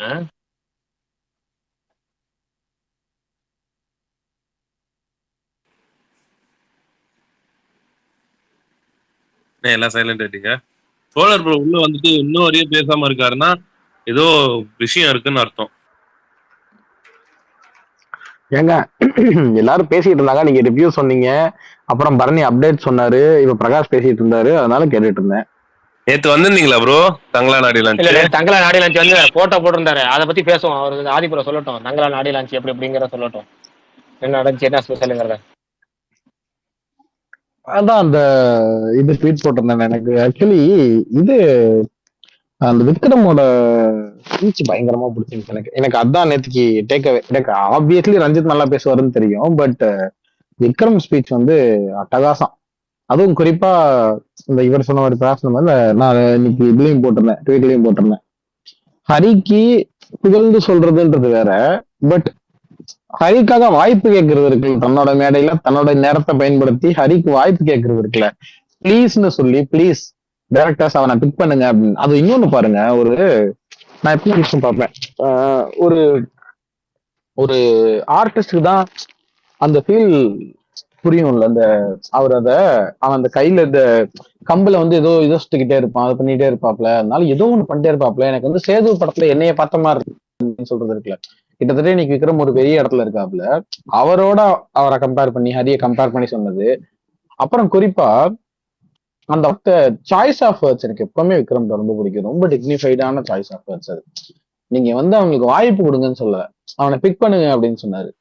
அதான் அவனை யூஸ் பண்ணிக்க நீங்க பிக் பண்ணுங்க அப்படின்ற மாதிரி இல்ல, அவங்க பிக் பண்ணிக்கங்க அப்படின்னாரு. அது செம்ம வார்த்தை, அது சரியான வார்த்தை. அது அதாவது அவன் பயங்கர டேலண்ட் தான், நீ பிக் பண்ணிக்க அவனன்ற மாதிரி. அதுக்கு முன்னாடி ஒரு ப்ளீஸ் போட்டுக்கிட்டாப்ல. அருமையான இது. அண்ட் ரொம்ப என்ன சொல்றது, ரொம்ப ஜெனியூனா ஹார்ட் ஃபெல்ட்டா ஒரு இது கொடுக்கறதுன்றது இருக்குல்ல, ஒரு ஒரு மேடையில காம்ப்ளிமெண்ட் கொடுக்குறது. இன்னொன்னு அவரோட பேட்டிகள் இதுல எல்லாத்துலயுமே வந்து பார்வதிக்கு, மாளவிகாக்கு எல்லாருக்கும் தொடர்ச்சியா அந்த இது கொடுத்துட்டே இருக்கிறது, அதெல்லாம் பயங்கரமா இருந்துச்சு. ஸோ எனக்கு அது ரொம்ப பிடிச்சிருந்துச்சு. பார்வதியோட ஸ்பீச் எனக்கு ரொம்ப பிடிச்சிருந்துச்சு. நீங்க பிளாக் பஸ்டர் அது இதுன்னு என்ன வேணா சொல்லிக்கலாம், பொழுதுபோக்குன்னு என்ன வேணா சொல்லிக்கலாம், ஆனா எண்ட் ஆஃப் த டே நீங்க விரும்பினாலும் விரும்பாட்டியும் ஆர்டிஸ்ட், பொலிட்டிக்கல் எல்லாத்துலயுமே பாலிடிக்ஸ் இருக்குதான் அப்படின்னு சொன்ன அந்த ஸ்பீச் வந்து பயங்கரமா இருந்துச்சு. ஏன்னா ஒரு மெயின் ஸ்ட்ரீம் ஹீரோயின் வந்து அந்த மாதிரி ஒரு மேடையில சொல்றது வந்து பயங்கரமான, அவங்க கேரளால நிறைய அந்த மாதிரி பேசியிருக்காங்க. பட் இந்த மாதிரி மெயின் ஸ்ட்ரீம் மேடைகள்ல இப்ப ரஞ்சித் தவிர மற்ற பேர் பேசும்போதுதான், அந்த பாலிடிக்ஸை பேசும்போதுதான் ஆப்வியஸா அது புரியும். ஓகே, இது வந்து ஒருத்தரோட பார்வையில இருந்து மட்டும் வரல போல, இது இப்படிதான் எல்லாரும் இருக்கணும் போலன்ற ஒரு சப்கான்சியஸா ஒரு விஷயத்த இருக்குன்னு நான் நினைக்கிறேன். அது எனக்கு ரொம்ப பிடிச்சிருந்துச்சு. அந்த பையன் சூப்பரா பேசியிருந்தாப்புல, அர்ஜுன் வந்து பயங்கரமா பேசியிருந்தாப்புல. இந்த வழக்கமா எல்லாரும் சொல்லுவாங்க நிறைய ப்ரிப்பேர் பண்ணியிருந்தேன், மேடையில இறங்கினோடனே மறந்துருச்சு. நான் அப்பெல்லாம் நினைப்பேன், என்ன அவனுங்க நல்லா ப்ரிப்பேர் பண்றாங்களா, அது எப்படி கரெக்டா மேடையில வந்தா மறக்கும்னு. இப்ப மேடையில வரும்போது பார்த்தா உண்மையிலே எனக்கு நான் என்ன பேச வந்தேன்றதெல்லாம் மறந்துச்சு அப்படின்னு சொல்லி சொன்னாப்புல. அது ரொம்ப ஜாலியா இருந்துச்சு அர்ஜுன் பேசுனது, எனக்கு அது ரொம்ப பிடிச்சிருந்துச்சு. அப்புறம் இந்த விக்ரமோட அது யூடியூப்ல அது வந்துச்சா என்னன்னு தெரியல. ஏன்னா அது வந்து ஃபுல் லைவ் போட்டிருக்காங்க, ஆனா இந்த காப்பிரைட்ஸ்க்காக அதை தூக்கியிருப்பாங்கன்னு நினைக்கிறேன். அந்த சின்ன சின்ன குழந்தைங்க எல்லாம் சேர்ந்து இந்த விஜய் டிவி சூப்பர் சிங்கர்ஸ் அவங்க இவங்கெல்லாம், அந்த கார்த்திக் தேவராஜ் அவரு கூட்டு வந்த குழந்தைங்க எல்லாம் சேர்ந்து விக்ரமோட மேஷப் ஒண்ணு பாடினாங்க. பயங்கரமா இருந்துச்சு, சூப்பரா இருந்துச்சு, ரொம்ப நல்லா இருந்துச்சு அந்த இது. ஸோ அது ரொம்ப பிடிச்சிருந்துச்சு. அப்புறம் ஒரு சில விஷயங்கள் எனக்கு யூஸ்வலாவே குறை இருந்துச்சு. இந்த ஒரு மணி நேரம் 1.5 மணி நேரம் கழிச்சு அது ஸ்டார்ட் பண்ணுது. அப்புறம் பின்னாடி சீட்டிங்ல நிறைய பேருக்கு பஞ்சாயத்து இருந்துச்சுன்னு சொன்னாங்க. ஸோ இந்த சீட்டிங் பஞ்சாயத்தும் இந்த இதுவும் வந்து அது போகவே மாட்டேங்குது. நான் முன்னாடி நான் இதுல உட்காந்துருந்தேன்றதுனால எனக்கு பர்சனலா சீட்டிங் பிரச்சனை இல்லை, ஏன்னா நான் அவங்க க்ரூ கூட உட்காந்துருந்தேன். ஸோ எனக்கு அது பிரச்சனை இல்லை. ஆனா பின்னாடி இருந்தவங்க எல்லாருக்குமே வந்து நிறைய பேர் சொன்னாங்க சீட்டிங் வந்து பயங்கர இஷ்யூஸா இருந்துச்சு அப்படின்னு சொல்லி சொன்னாங்க. அது ஒண்ணு. குறிப்பா இன்னொரு விஷயம், அந்த ஹோஸ்டும் இந்த ஆடியோ லான்ச் இந்த மாதிரி பெரிய மேடைகள் இருக்குல்ல, இந்த மாதிரி இடத்துல இருக்கிற ஹோஸ்டும் ஈவெண்ட் ஆர்கனைஸ் பண்றவங்க கொஞ்சம் ஒரு பொறுப்போட நடந்துக்கலாம். என்னன்னா இதோட மெயின் நோக்கம் என்ன அப்படின்னா, 1 வருஷம் 1.5 வருஷம் கஷ்டப்பட்டு உழைச்சிருக்காங்க, அவங்களுக்கு ஒரு சின்ன லைம்லைட் கிடைச்சா இப்ப மட்டும் தான் கிடைக்கும். ஈவன் தோ ஒரு படம் 100 நாள் ஓடினா கூட வெற்றி விழால இந்த லைம்லைட் எல்லாம் யாருக்கும் கிடைக்காது. இந்த ஆடியன்ஸ்க்கோ டெக்னீஷியன்ஸ்க்கோ அவன் கேஸ்டிங் க்ரூக்கோ கிடைக்காது. இது இந்த மாதிரி நேரத்துல தான் கிடைக்கும். நேத்தி தமிழ் பிரபா பேச ஆரம்பிச்ச உடனே விக்ரம் டாப்ல பின்னாடின்னு சொல்லிட்டு அவங்க வந்து ரம்யா வந்து ஹோஸ்ட் அவங்க வந்து இது பண்ணிட்டாங்க, ஸ்டாப் பண்ணிட்டாங்க தமிழ் பிரபாவை. கிட்டத்தட்ட ஒரு 2 நிமிஷம் தான் பேச ஆரம்பிச்சிருவாப்புல, அதுக்குள்ள ஸ்டாப் பண்ணிட்டாங்க அவங்க வராங்க அப்படின்ட்டாங்க. இது என்னன்னா, இப்ப நீங்க யோசிச்சு பாத்தீங்கன்னா தமிழ் பிரபாவோட இந்த ஒரு படம் வரதுக்கு முன்னாடி 10 வருஷம் உழைப்பு இருக்கு. ஒரு ரைட்டர் வந்து அந்த மேடை, இப்ப தமிழ் பிரபாவோட முதல் பெரிய மேடை இது, அதுக்கு பின்னாடி ஒரு 10 வருஷம் உழைப்பு இருக்கு. சோ அவங்களுக்கு அவ்வளவு கஷ்டப்பட்டு கிடைச்ச ஒரு மேடை, சர்பட்டா ஹிட்டுக்கு அப்புறம் தங்கலான் எழுதி கிடைச்ச மேடை அது. சோ இப்படி ஒண்ணு கிடைக்கும் போது அவங்க பேசும்போது ஏன் ஒரு 5 நிமிஷம் ஆக்சுவலி விக்ரம் வந்து வெயிட் பண்ணி வர வச்சிருந்திருக்கலாம் இவங்க பேசினதுக்கு அப்புறம், இல்லாட்டி அவங்க விக்ரம் வந்தக்கப்புறம் இவங்களை மேடை ஏற்றிருக்கலாம், அந்த மாதிரி பண்ணிருக்கலாம். ஸோ அதை தடுத்து இருக்குல்ல, அது ஒண்ணு. அப்புறம் அந்த முக்கியமான இது நிறைய பேர் அதை நோட்டீஸ் பண்ணல. அந்த தமிழ் பிரபா வந்து லாஸ்ட்ல ஒன்று பண்ணிருப்பாங்க, ஸ்டன்னர் சாம் பேசவே இல்லை. ஸ்டண்ட் மாஸ்டர் வந்து அவர் பேசவே இல்லை. இந்த படத்துல ரொம்ப ரொம்ப முக்கியமான வேலை ஸ்டன்னர் சாமோட வேலை. ஸோ வந்து சாம் பேசவே இல்லை. அதுக்கு முன்னாடியே ஹோஸ்ட் என்ன பண்ணிட்டாங்க, சாண்டி வந்தோடனே சாண்டி பேசி முடிச்ச உடனே சாண்டியையும் பார்வதியை கூப்பிட்டு அந்த மினிக்கி மினிக்கி பாட்டுக்கு ஆட சொல்லிட்டாங்க. அப்ப டக்குன்னு மத்தவங்க எல்லாம் கீழே இறங்கி போயிடலாம் அப்படின்ட்டாங்க. பிரபா வந்து நிப்பாட்டி, ஒரு நிமிஷம் இருங்க, சாம் இன்னும் பேசல, அவர் பேசட்டும் அப்படின்னு சொல்லி நிப்பாட்டி அவருக்கு அந்த மைக் வாங்கி கொடுத்து பேசுங்க அப்படின்னு சொல்லி சொன்னாப்புல. அது நேத்தி அது இந்த மாதிரி இது அடிக்கடி இந்த இன்னொன்னு ஆட்களை மேடை ஏற்றும் போது சொல்றேன், எடிட்டர் செல்வா வந்து ஆல்மோஸ்ட் மாமன்னன் இதுன்னு பெரிய பெரிய படங்களுக்கு எல்லாம் வேலை பார்த்துட்டு இருக்காப்புல செல்வா இப்போ. ஸோ செல்வா மேடை ஏற்றும் போதோ இல்ல ஒரு சீஃப் டெக்னீஷியன்ஸ் மேடை ஏற்றும் போதோ அவங்கள பத்தின ஒரு சின்ன அறிமுகம் கொடுத்துட்டு ஏற்றலாம். இவங்க இந்த படம் பண்ணவங்க அந்த படம் பண்ணவங்க அப்படின்னு ஒரு சின்ன அறிமுகம் கொடுத்து அவங்களை ஏற்றலாம். அதை விட்டு இந்த அட்டண்டன்ஸ் ரிஜிஸ்டர் எல்லாம் கூப்பிடுவாங்கல்ல, இந்த இது காலேஜ் முடிஞ்ச உடனே இது வாங்க வருவாங்கல்ல அவார்டு, அந்த சாரி அது என்ன கான்வெகேஷனா அந்த மாதிரி ஒண்ணு வாங்க வருவாங்களா, அந்த மாதிரி கூப்பிட்டு வந்தாங்க. நீங்க வாங்க அப்படின்னு சொல்லிட்டு அதெல்லாம் கொஞ்சம் தவிர்த்துக்கலாம் தோணுச்சு. இந்த ஆர்கனைசிங் பார்ட்டும் ஹோஸ்டிங் பார்ட்டும் மட்டும் எப்பவுமே இந்த மாதிரி ஆடியோ லான்சஸ்ல கடுப்பேற்றுது. மற்றபடிக்கு நல்ல audio launch. Ranjith speech obviously ரொம்ப சூப்பரா இருந்துச்சு. எனக்கு அந்த அம்மா பத்தி பேசின பார்ட் ரொம்ப நிகழ்ச்சியா இருந்துச்சு. நான் மற்ற இடத்துல எல்லாம் வந்து அதை தவிர வேற எப்பவுமே வந்து நான் மனுஷனாவே இருக்க மாட்டேன், என் அம்மா கொடுக்கும் போது மட்டும் தான் எனக்கு ஒரு மாதிரி நம்மளும் மனுஷன் தானே அப்படின்ற மாதிரி ஒண்ணு ஃபீல் ஆகுது. மற்ற நேரம்லாம் ஒரு மாதிரி நான் அப்படியே ஏதோ ஒரு ஜோன்ல தெரிஞ்சிட்டு இருப்பேன் நானு. அப்ப மட்டும் தான் நான் வந்து நீ ஒரு மனுஷனாவே உணர்றேன் அப்படின்ற மாதிரி எல்லாம் சொன்னது அது பயங்கர நிகழ்ச்சியா இருந்துச்சு. அதான் எனக்கு இதுதான் audio launch. Right, okay. Audio launch live relay கொஞ்சம் டிலேங்கிற மாதிரி டோட்டலா ரிலே பண்ணி விட்டீங்க, சந்தோஷம். ஓகே, ஸ்பீக்கர்ல நிறைய பேர் வந்திருக்கிறாங்க, கேட்போம் மற்றவங்கள்ட்ட. யாரும் பேச விரும்பலையா? சைலண்ட் ஆயிடுச்சு. எனக்கு தெலுங்கு ஆடியோ லான்ச்ல அவர் ரஞ்சித் ஸ்பீச் எனக்கு ரொம்ப பிடிச்சிருந்துச்சு. ரொம்ப ஜாலியா பேசியிருந்தாரு. எப்பவுமே சீரியஸாவே பேசுறவரு, அவர் ரொம்ப ஜாலியா பேசியிருந்தாரு. அதுலயும் சீரியஸா தானே பேசியிருந்தாரு. இல்ல நிறைய ரொம்ப சிரிச்சு ஜாலியா பேசினாரு. அதாவது ஆமா ஆமா, அது போக விக்ரமும் அவருக்கான அந்த எப்படி சொல்ற கெமிஸ்ட்ரி நல்லா ஒர்க் அவுட் ஆயிடுச்சு. ரெண்டு பேரோட அந்த ஹைதராபாத் டூரே பயங்கரமா இருந்துச்சு, நல்லா இருந்துச்சு பாக்குறதுக்கு. அவர் ஒரு வெங்கட் பிரபு மோடுக்கு மாறி ஆக்சுவலி ஆஃப் ஸ்கிரீன் ரஞ்சித் அப்படிதாங்க இருப்பாரு. பயங்கர ஜாலியா தான் பேசுவாரு, பயங்கர பண்ணா பேசுவாப்புல. பட் மேடையில் அதை பேசுறதுக்கான வாய்ப்பே அவருக்கு கிடைக்க மாட்டேங்குது. இங்க அவர் போறது பூரா ஏதாவது ஒரு அநியாயம் நடந்ததுக்கு அப்புறம் தான் அதுக்காக தான் மேடைக்கே போறாரு. அதுல அப்படி பேச முடியாதுல்ல. அதனால மற்றபடிக்கு வெளியே இருக்கும்போது அவர் ஆக்சுவலி பயங்கர ஜாலியா தான் பேசுவாப்புல. அதே மாதிரி அவர் என்னங்க இங்கே ப்ரமோஷனுக்காக அவர் தங்கிட்டாரு போல இங்கே. அது வெள்ளக்காரங்க கேரக்டர், வில்லன் கேரக்டர். அப்புறம் படத்துல ரொம்ப ரொம்ப முக்கியமான கேரக்டர் பண்ணிருக்காரு. அப்புறம் அவருக்கு இல்ல அது இல்லாம இல்ல அவருக்கு ஏஜென்ட் ஆக்சுவலி முதல்ல கேட்டிருந்தது 5 நாள் தான் போல ரஞ்சித் சொல்லிட்டு இருந்தாரு. நான் இந்த ஆடியோ லான்ச் முடிச்சதுக்கு அப்புறம் கேரவான்ல போய் பார்த்து பேசிட்டு இருந்தோம். அப்ப சொல்லிட்டு இருந்தாரு இந்த மாதிரி FDFSக்கு தான் பார்க்க போறாரு, தமிழ்நாட்டுல தான் பார்க்க போறாரு போலயாமா. அவங்களுக்கும் ஏதோ உடன்படிக்கை இருக்கு போல. டீம் எல்லாரும் சேர்ந்து தான் பார்க்க போறாங்க ஃபர்ஸ்ட். இன்னும் யாருமே படம் பார்க்கல. ஸோ டீம் எல்லாருமே வந்து நாங்க எல்லாரும் சேர்ந்து தியேட்டர்ல ஆடியன்ஸோட தான் ஃபர்ஸ்ட் டைம் படம் பார்ப்போன்ற மாதிரி இருக்காங்க போல. அதுக்காக தங்கியிருக்காரு. ப்ரமோஷன்ஸ் ஆக்சுவலி 6 நாளோ 7 நாளோ பிளான் பண்ணியிருக்காங்க. பட் அதுக்கப்புறமும் அவர் இங்கே தான் தங்குறாரு அந்த ஃபர்ஸ்ட் FDFS வரைக்கும். அப்படியே ரிலீஸ் நெருங்கிடுச்சு. அப்படி எப்படின்னு டக்குன்னு வந்துச்சு. என்ன 8 நாளா? அவ்வளவுதான், 8 நாள்ல வந்துடும். ஆமா ஆமா. அப்புறம் இன்னொரு நியூஸ் பாருங்க, இன்னைக்கு வந்து அஜய் ஞானம் சொல்லியிருக்கிறாரு போல இருக்கு. டிமாண்டி காலனி 3, 4, 5 எல்லாமே ரெடியா ஸ்கிரிப்ட் வைஸ். 2 ரிலீஸ் ஆனதுக்கப்புறம் 3க்கான ஒர்க் ஆரம்பிச்சிருவாங்களாம். 5th பார்ட் வரைக்கும் ரெடியா வச்சிருக்காங்களாம் டிமாண்டி காலனி. இப்படிதான் கோப்ரா ரிலீஸ்க்கு முன்னாடி கோப்ரா 2 இல்ல, இது டிமாண்டி காலனி ரிலீஸ் முன்னாடி டிமாண்டி காலனி 2 எடுக்கும் போதே நியூஸ் வந்துச்சு. அவர் நிறைய பாட்டு கண்டினியூஸா எடுக்க போறாரு, அரண்மனை சீரிஸ் மாதிரி. ஆனா என்னன்னா இது வந்து எல்லாத்துக்கும் சேர்த்து கதை எழுதிட்டாருங்கிற மாதிரி சொல்லியிருந்தாங்க. இப்ப அவரே சொல்லியிருக்கிறாரு போல இருக்கு. அதுவுமே இன்னும் ஒரு 8 நாள்ல அதுவும் ரிலீஸ் பார்ப்போம். ஏன்னா நம்ம ஸ்பேஸ்ல அதிகமா கேள்வி கேட்ட கேள்வி வந்து டிமாண்டி காலனி 2 படம் தான். இனிமேல் அடுத்த 3, 4, 5 வரைக்கும் கேட்பாங்க போல இருக்கு. பரவாயில்ல, ஸ்பேஸ்ல இனிமேல் டிமாண்டி காலனி போயாது. இல்ல அது எப்படி எடுக்க பிளான் பண்ணிருக்காங்கன்னு தெரியல. இதே கதை கண்டினியூ ஆகுமா? இப்ப இதுல செகண்ட் ஆமா டோட்டல் அதாவது 2, 3, 4, 5ங்கிறது டோட்டல் கண்டினியூஷன் அப்படியே ப்ராப்பர் கண்டினியூஷனா இருக்குமா? இது இப்ப சம நெட்ஃபிளிக்ஸ் கூட ஒரு வெப் சீரிஸ் டீல் பண்ணிருக்கலாம், டீல் சைன் பண்ணிருக்கலாம். இல்லங்க அதாவது இந்த மாதிரி பெரிய பெரிய இது சீரிஸ் வந்து தமிழ்ல வந்து பெரிய பட்ஜெட் போட தயங்குறாங்க. ஏன்னா நம்ம ஆளுங்க அங்க போனா என்ன பண்ணுவாங்க நமக்கே தெரியும். அப்படிங்கிற பட்சத்துல அவங்க இது படமா எடுத்து அவங்க எஃபர்ட் அவங்க சொந்த தயாரிப்புல டேரக்டருக்கு பாத்தீங்கன்னா அவரோட ஃபர்ஸ்ட் காப்பி பேசி அவரே தயாரிச்சனால அந்த எஃபர்ட்டும் இன்னும் கொஞ்சம் பயமும் சேர்ந்து இருக்குங்க. மத்தவங்க படங்கிறப்ப இன்னும் கொஞ்சம் சேர்ந்து இதாயிரும்ல, அதனாலதான். ஆனா எப்பயுமே நெட்ஃபிளிக்ஸ் பாத்தீங்கன்னா மத்த லாங்குவேஜ் படம்னா மீன்ஸ் மற்ற லாங்குவேஜ் வெப் சீரிஸ்னா நல்லா காசு இறைச்சு மீன்ஸ் காசு செலவு பண்ணி எடுக்கிறாங்க. தமிழ்ல அந்த மாதிரி ஒரு நல்ல ஒரு வெப் சீரிஸ் வந்து ஏன் வந்து இது வரைக்கும் நெட்ஃபிளிக்ஸ்ல ஒரிஜினலா வரலான்னு தெரியல. எனக்கு அயலி வந்திருக்கு, சுழல் வந்திருக்கு, மற்ற சீரியஸ்லாம் தமிழ்ல கூட வந்திருக்குது. அதெல்லாம் நல்ல சீரிஸ். விலங்கு இதெல்லாம் பாத்தீங்கன்னா இல்ல அது என்ன காரணம்னு ஒண்ணு இருக்கு. என்னன்னா வந்து இல்ல காரணம் இருக்கு. ஹிந்தியில உள்ள அந்த பிசினஸ் பண்றாங்களா சினிமா பிசினஸ், அவங்க வந்து ஹிந்தியில உள்ளவங்க வந்து நெட்ஃபிளிக்ஸ் டீம் டோட்டலா அரவணைச்சு போறாங்க. அதை அப்படியே 90% பிடிச்சிக்கிட்டது வந்து தெலுங்கு ஆடியன்ஸ், தெலுங்கு டீம்ல உள்ளவங்க.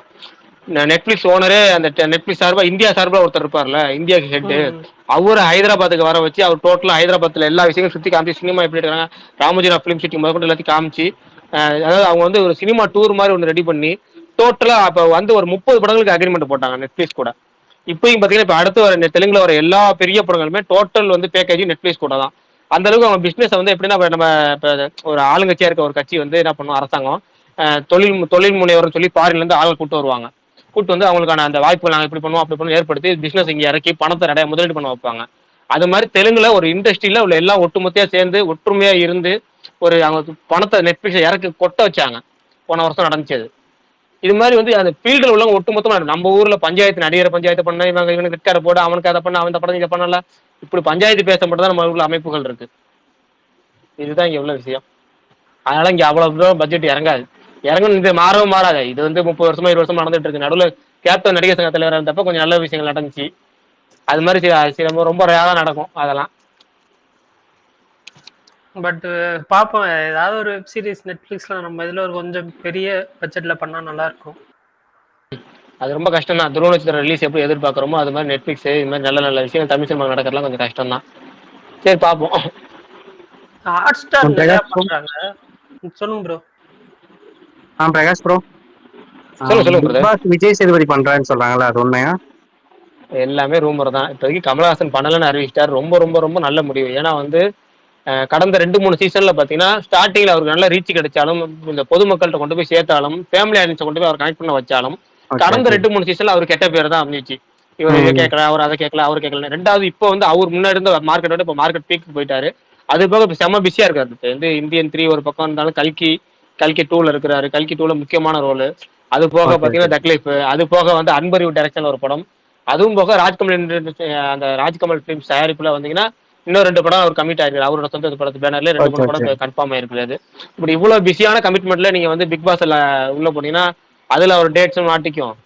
அதனால எல்லாத்தையும் யோசிச்சு நல்ல முடிவா எடுத்திருக்கிறாரு. அவர் போனதுக்கு அப்புறம் இன்னும் யாரை கம்ப்ளீட் பண்றதுன்னு இன்னும் முடிவு பண்ணல போல விஜய் டிவில. எல்லாத்தையும் பேசுறாங்க சிம்பு எல்லாம் வரதுக்கு, ஏன்னா சிம்பு தான் கொஞ்சம் ஃப்ரீயா இருக்காரு பெரிய நடிகர் இல்லைன்னு. அப்புறம் இன்னொரு சரி சரத்குமார்ங்கிறத கன்ஃபார்ம் பண்ணிக்கிற மாதிரி சொல்றாங்க. சரத்குமார் தான் இப்ப அதுக்கு ரெடியா இருக்கிறாரு அப்படிங்கிற மாதிரி. ஏன்னா ஒரு பெரிய ஸ்டார் இருக்கட்டும், அதாவது ஃப்ரீயாவும் இருக்கணும், பெரிய ப்ராஜெக்ட்ல மாட்டிக்க கூடாது, அந்த மாதிரி பாக்குறாங்களா. சரத்குமார் வரதுக்கான வாய்ப்பு அதிகமா இருக்காது சொல்றாங்க. பார்ப்போம். பார்த்திபன் வராத வரைக்கும் நம்மளும் தப்பிச்சோம், அதுல உள்ள பிக் பாஸ் தப்பிச்சாங்க. அதுல ஒரே ஒரு பெரிய இது என்ன தெரியுமா, ஒரு பெரிய சிக்கல் என்ன தெரியுமா, நீங்க இது எனக்குமே வந்து கடந்த 3 சீசனா கமலோட இது வந்து சுத்தமா செட் ஆகல. எதுவுமே எபிசோட்ஸ் பார்க்கல, இல்லைன்னு எபிசோட் பார்க்கணும் அவசியம் இல்லைன்னு வச்சுக்கோ. அட்லீஸ்ட் அவங்க சொல்றதை கேட்டுட்டு டெலிவர் பண்ண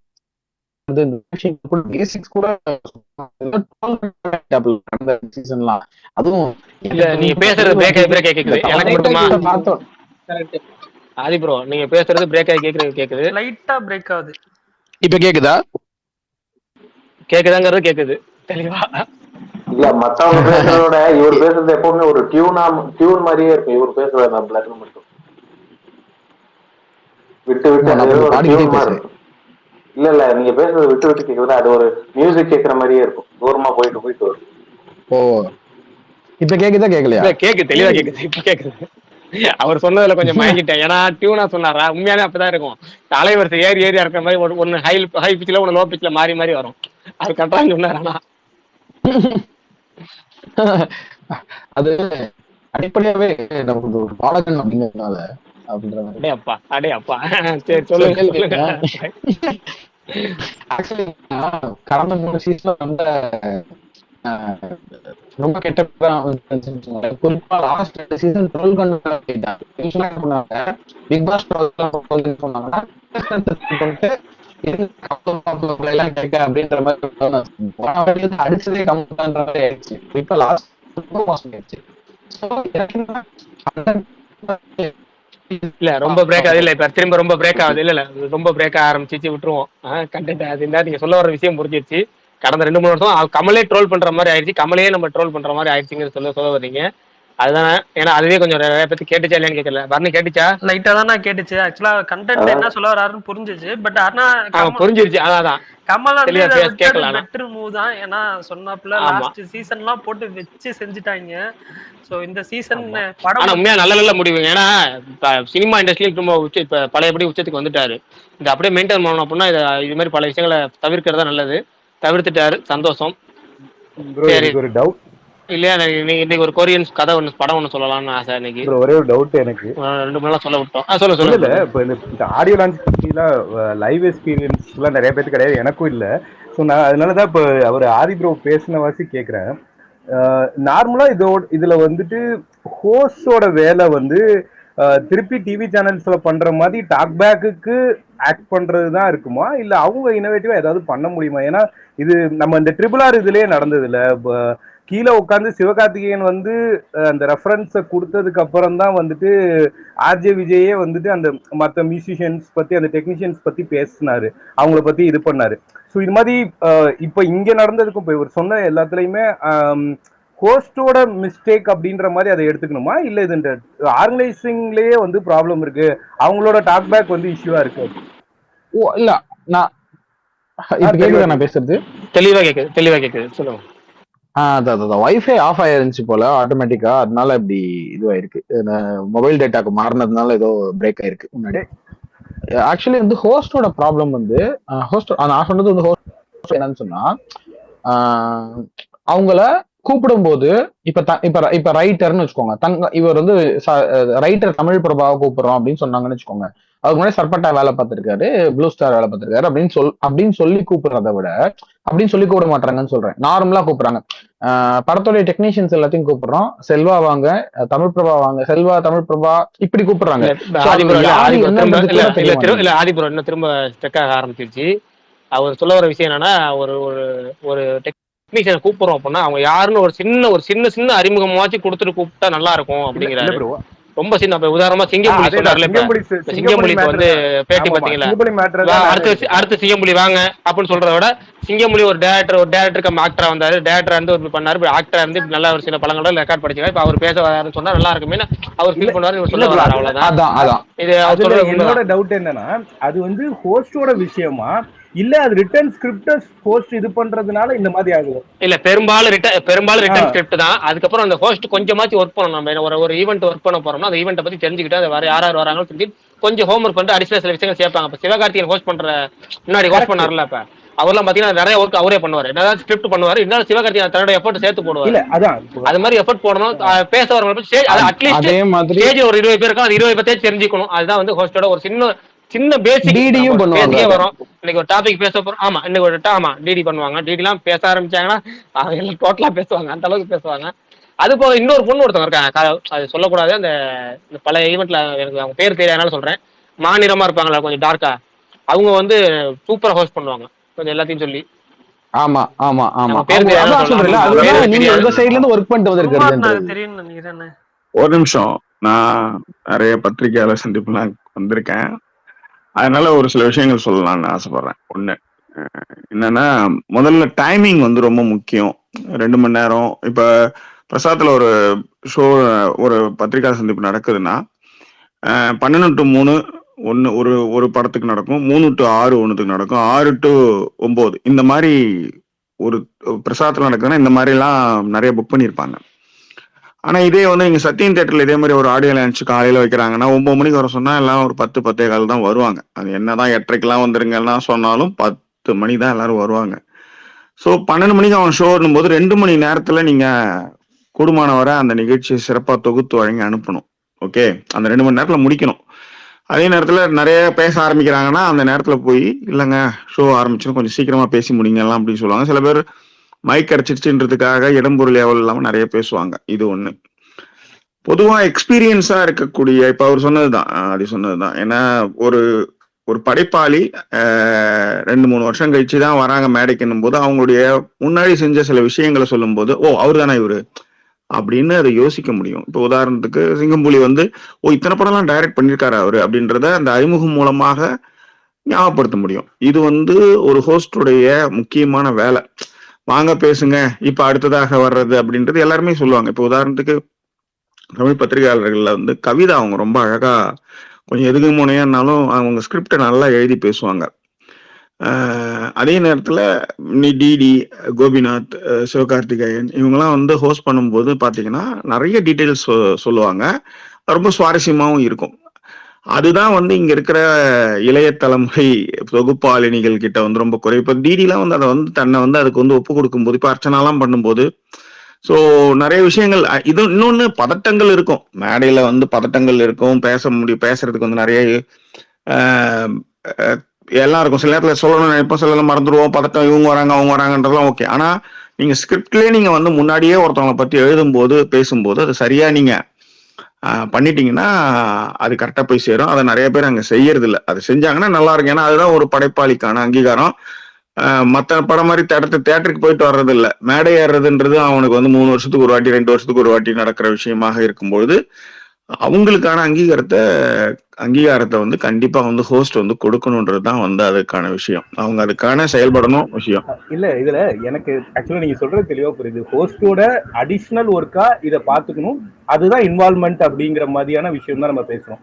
பட் எனக்கு இதுல வந்துட்டு மேபி என்னோட டவுட் என்ன அப்படின்னா, ஒரு டிடிஓ இல்ல ஒரு இது மாதிரி நல்ல ஒரு பிரபலியமான ஒரு ஹோஸ்ட புக் பண்றாங்க அப்படின்னா கண்டிப்பா அதுக்கான ஒரு டைம் லிமிட்டோ இல்ல எல்லாமே வந்து கொஞ்சம் ஜாஸ்தியா இருக்கும். கரெக்டுங்களா? ஸோ அவங்க ப்ரிப்பரேஷன் பண்ணிக்கிறதுக்கு அவங்களுக்கு கண்டிப்பா டைம் இருக்கும். பட் எல்லா ஹோஸ்டுக்கும் அது அமையறதுக்கான வாய்ப்பு இருக்கா அப்படிங்கிறது தெரியாது. ஸோ அவங்க வந்து ஸ்கிரிப்டை எக்ஸிக்யூட் பண்ணிட்டு போற ஒரு ஆளா மட்டும்தானே வர முடியும். அப்ப வந்துட்டு இது அப்படி அப்படி அதிகபட்சமே அதிகபட்சமே ஸ்டேஜ்ல இருக்கிறது 10 பேர் தாங்க. ஒரு படத்தினுடைய க்ரூ மெம்பர்ஸ் எத்தனை பேர் இருப்பாங்கன்னு நினைக்கிறீங்க? ஜூனியர் ஆர்டிஸ்ட் இல்லாம மேடைக்கு ஏத்த போறாங்க. இருக்கிற டெக்னீஷியன் ஒரு 5 பேரு. அதன் பிறகு வந்து பாத்தீங்கன்னா முக்கியமான டெக்னீஷியன் தான். இத்தனைக்கும் நீங்க வந்து காஸ்டியூமரை ஏத்துறது கிடையாது. செட் அசிஸ்டன்ட் அந்த ஆர்ட் டிபார்ட்மெண்ட்லாம் கொஞ்சம் எப்பயாவது தான் ஏத்துவாங்க.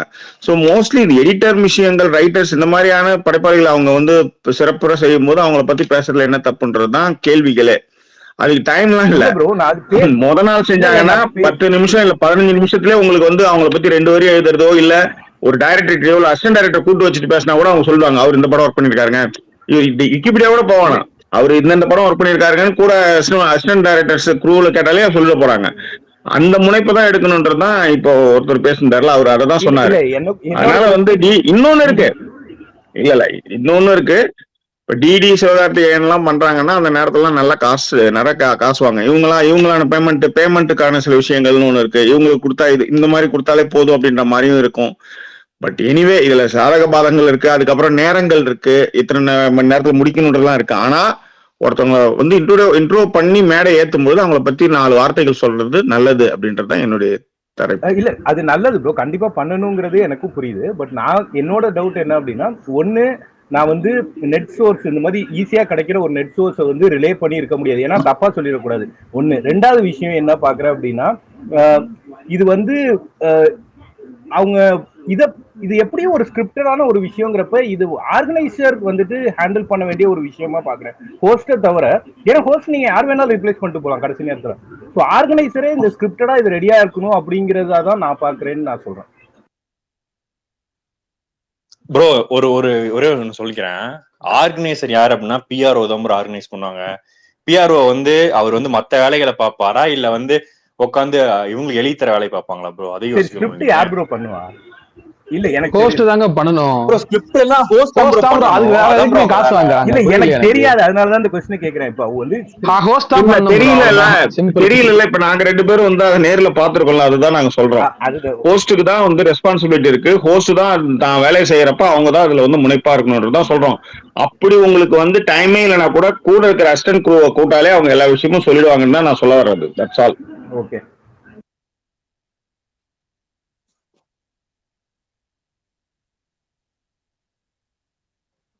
அண்ட் அந்த இப்ப தெளிவா கேக்குதுன்னு தான் நான் சொல்றேன். இந்த முன்னாடி சொல்ல வந்து இந்த பிக் பாஸ் மேட்டர் இருக்குல்ல, அதுல இந்த ஹோஸ்ட் இன்னொரு ஹோஸ்ட் ரீப்ளேஸ் பண்றது ஆக்சுவலி ஒரு பெரிய விஷயம் கிடையாது. கமல் அளவுக்கு பிரபலமான இன்னொரு ஆளை பிடிச்சிடலாம்னு வச்சுக்கோங்க. இல்ல ஒரு சர்ப்ரைஸ் பண்ற மாதிரி ஒரு ஆளை ஈஸியா பிடிச்சிடலாம். இப்ப நான் டக்குன்னு நயன்தாரா ஹோஸ்ட்னு சொன்னாங்கன்னு வச்சுக்கோங்க.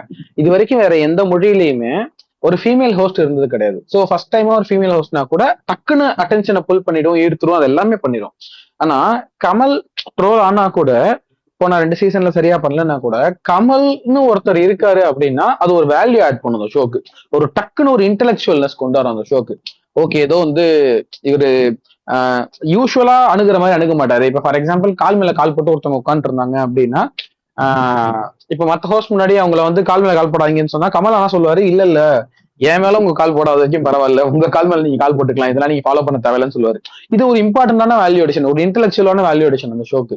அப்புறம் இன்னொன்னு, அவர் மட்டும் இல்லைன்னு வச்சுக்கோங்களேன், இதுல என்ன அடி விழுக போகுது கண்டஸ்டன்ஸ்க்குன்னு எல்லாருக்கும் தெரியும். ஒரு சாதாரண ஆள் வராங்கன்னா இந்த சீனியர் ஆட்கள் அவங்க எல்லாம் ஒரு செட் ஆஃப் பீப்புள் வரவே மாட்டாங்க அந்த ஷோக்கு. கமல் வராங்கன்றதுக்காக தான் அவங்க எல்லாம் வராங்க. சும்மா ஒரு எக்ஸாம்பிளுக்கு லாஸ்ட் டைம் வந்து சிம்பு ஹோஸ்டா ரீப்ளேஸ் ஆகுறாருன்னு சொன்ன உடனே வனிதா எல்லாம் ஷோ விட்டு போயிட்டாங்க அந்த டைத்துல.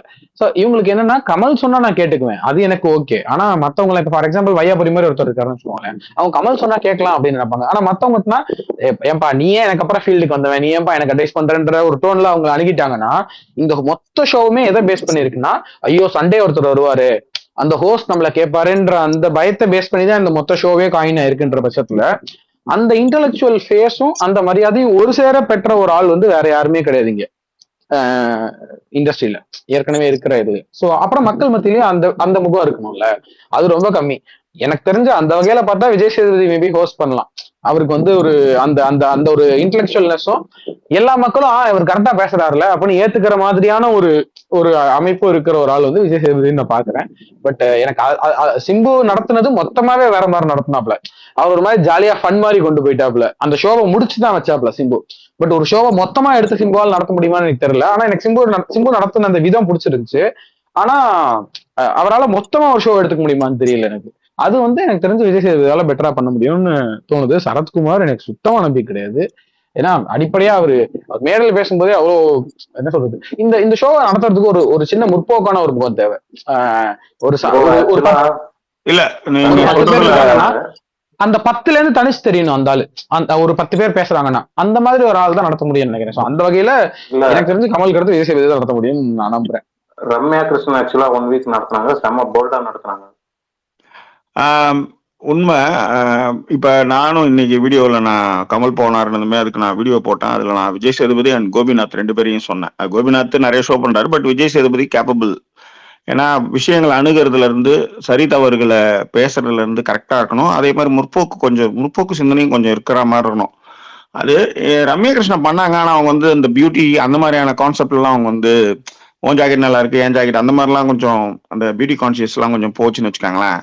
கமல் கிட்ட வந்து நீங்க வந்து ரொம்ப சூப்பரா இருக்கு சார் உங்க ட்ரெஸ்ன்னு சொன்னா மட்டும்தான் உங்க எல்லாருமே நல்லா இருக்கு அப்படின்ற மாதிரி சொல்லுவார். மற்றபடி என்ன டாபிக்கோ அது உள்ளதான் அவர் போவாரு. பட் எனிவே விஜய் சேதுபதி நானும் சொல்லியிருந்தேன், அதுதான். கோபிநாத் எனக்கு போன சீசன்லயே நான் அது ஒரு டிஸ்கஷனா வந்துருந்துச்சு. ஆனா கோபிநாத்த ஒரு விஷயம் என்னன்னா, நடத்துறது அப்படின்னு பாத்தீங்கன்னா கமலோடையும் சரி விஜய் சேதுபதியும் சரி பெட்டராவே கோபிநாத்தால நடத்த முடியும் இந்த ஷோவை.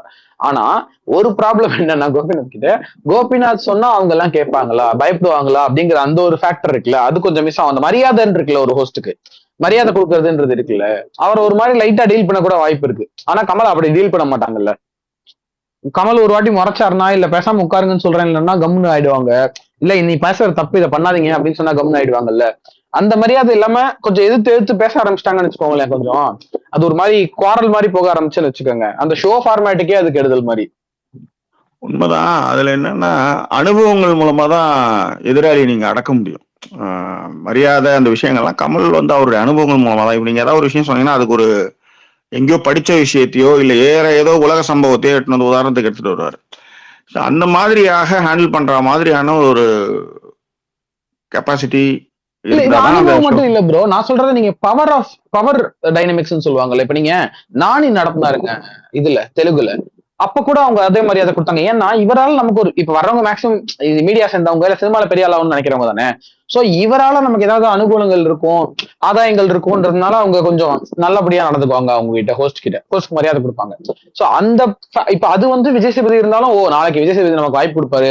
மணிகண்டனுக்கு இப்ப மகாராஜால அவர் தானே இது பண்ணாரு. அந்த மாதிரி நிறைய பேருக்கு அவர் சொல்லி விட்டுருக்காரு. சோ அந்த மாதிரி ஏதாவது ஒண்ணு கொடுப்பாருன்னு நினைக்கும். இல்ல கமல் வந்து இந்த மாதிரி நமக்கு வாய்ப்பு கொடுக்கலாம் அவரோட படங்கள்ல அப்படின்றது இருக்கும். சோ இது வந்து இருக்காதுன்னு சொல்ல வரேன். அது வந்து அந்த அந்த மரியாதையை பெற்றுத்தரும் யூஸ்வலா கமல் இருக்கும் போது. அது வந்து கோபிநாத் மாதிரி ஒருத்தர் வந்தா அந்த வகையில அதை அவங்க எப்படி எடுத்துக்குவாங்கன்னு எனக்கு தெரியல.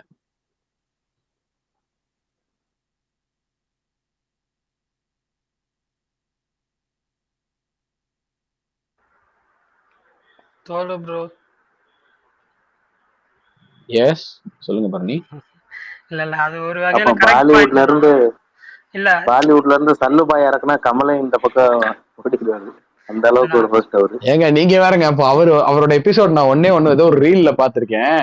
சட்டையை ஒரு மாதிரி பிளிப் பண்ணிட்டு அடிக்க போயிட்டாருங்க. ஒரு சாமியார் மாதிரி ஒருத்தன் தான் அந்த ஹிந்தி ஷோல. அவன் வந்து என்ன பண்ணா ஜெயில் மாதிரி ஏதோ ஒண்ணுல அவனை போட்டுருவானுங்க. அவன் என்ன பண்ணா யூரின் போய் அங்க வந்த கண்டஸ்டன்ஸ் மேல அந்த ஒரு பாட்டில் மாதிரி ஒண்ணுல பிடிச்சா அதை அவங்க மேல தூக்கி இது பண்ண ஆரம்பிச்சிட்டான்.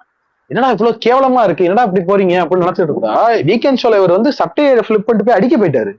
அவனை அந்த கோட் எல்லாம் கழட்டி போட்டு நீ அடிக்க போற அப்படின்ற மாதிரி இருந்துச்சு இங்க இருந்து பாக்கும்போது. அவரு பயங்கரமா அந்த ஸ்டண்ட் எல்லாம் பண்ணுவாங்க நடக்கும் ப்ரோ. ஆமா அதான் சொன்னாங்க. நல்ல வேலை அந்த பக்கம் தலை வச்சு படுக்கூடாதுன்னு முடிவு பண்ணிட்டேன். ஆனா நான் எல்லா சீசனும் பாத்திருக்கேன் பிக் பாஸ். ஒரு ஷோ ஒரு எபிசோடு விடாம. ஆனா ஹிந்தி பக்கம் மட்டும் போகணும்னு தோணவே மாட்டேங்குது. கமல் கூட சொல்லியிருப்பாரு ஆமா மத்த ஷோ எல்லாம் என்னமோ பண்றாங்க, நான் எல்லாம் பண்ண வேணாம்னு நினைக்கிறேன் அப்படின்னு. அவருதான் ரொம்ப எக்ஸ்ட்ரீமா ரக்கடா பண்ணுவாரு. பயந்து நடுவாங்க அவங்க கண்டஸ்டன்ட்லாம் அங்க.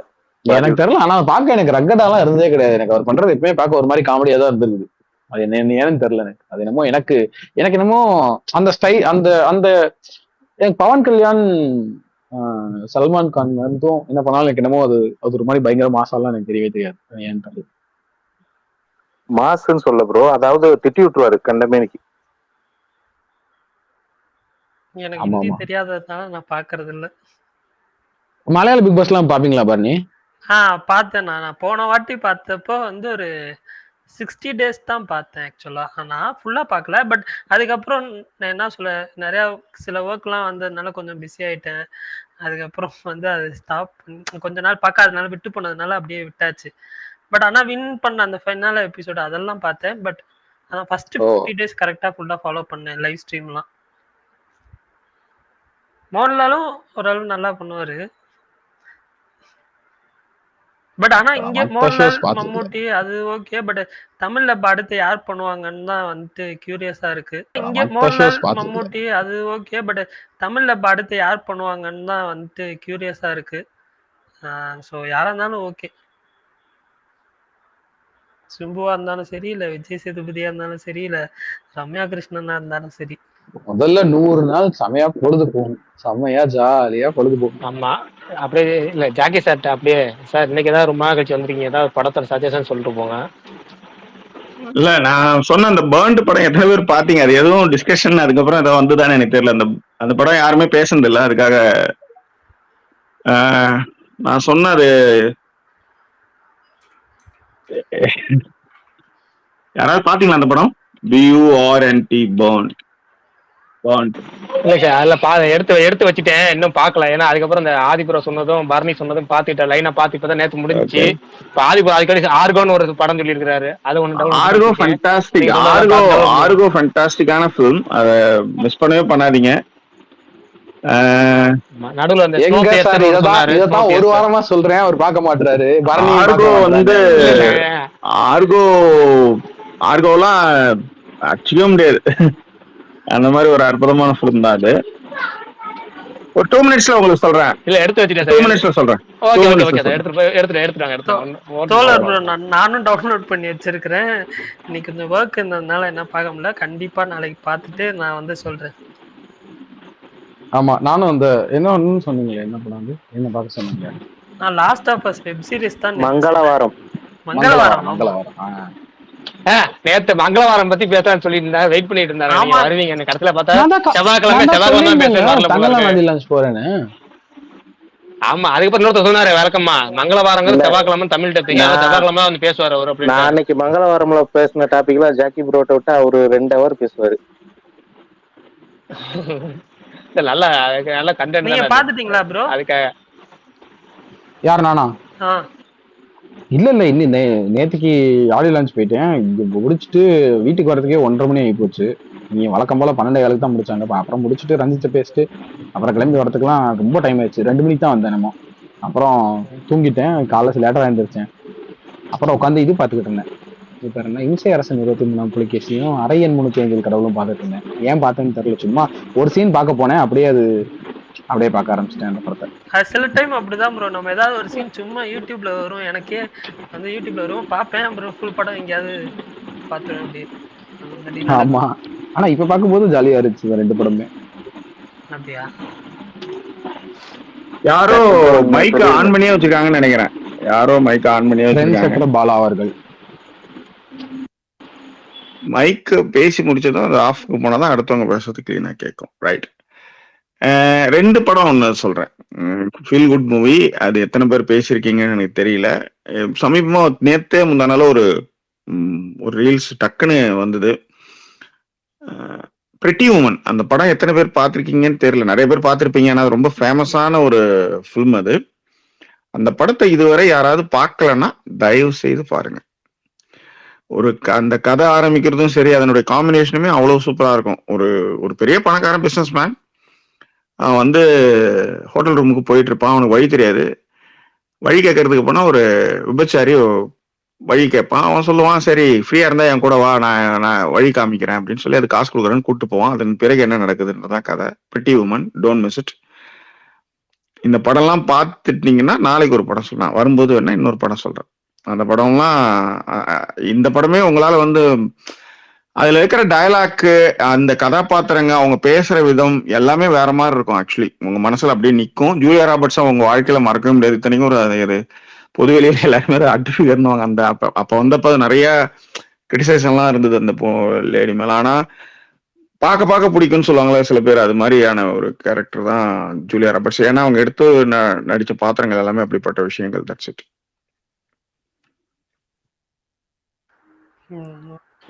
Okay sir. பர்னி அந்த டைட்டில் மட்டும் நோட் பண்ணிட்டு எனக்கு லிங்க் அனுப்பிச்சு விட்டுருங்க. பர்னி அவர் சொன்ன டைட்டில் நோட் பண்ணி எனக்கு லிங்க் அனுப்பிச்சு விட்டுருங்க டெலிகிராம்ல. ஓகே. நம்ம இந்த கொரியன் சீரிஸ் பேச முடிச்சிருவோம். சொல்லுங்க ஜில்லி, சொல்லுங்க. இல்ல, நான் ஒரு படம் பார்த்தேன் actually, girl on the river அப்படின்னு சொல்லிட்டு. ஒரு பாகிஸ்தானி பிலிம். அது பிலிமா இல்ல டாக்குமெண்ட்னு சொல்ல தெரியல. ஆக்சுவலி 50 minutes தான் அது டோட்டலாவே. அது ரொம்ப சூப்பரா இருந்துச்சு. இன்னைக்கு இப்பதான் பார்த்து முடிச்சேன் நானு. யாராவது பார்க்கலன்னா அது பாருங்க, ரொம்ப சூப்பரா இருந்தது, டச்சிங்காவும் இருந்தது.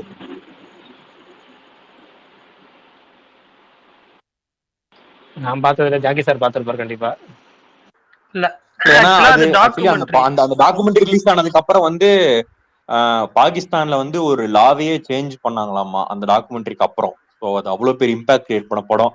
என் ஃப்ரெண்டு ஒரு வாரமா சொல்லிட்டே இருந்தான். அப்புறம் நீ தான் நான் பார்த்தேன். பட் அது ரொம்ப பிடிச்சது எனக்கு. ஸோ யாராவது பார்க்கணும்னா பாருங்க. 50 minutes தான் படமே மொத்தமாவே. டாக்குமெண்ட்ரியே யூடியூப்ல அவைலபிளா இருக்கு. சப்ஸ் இல்ல, இங்கிலீஷ்ல தான் இருக்கு.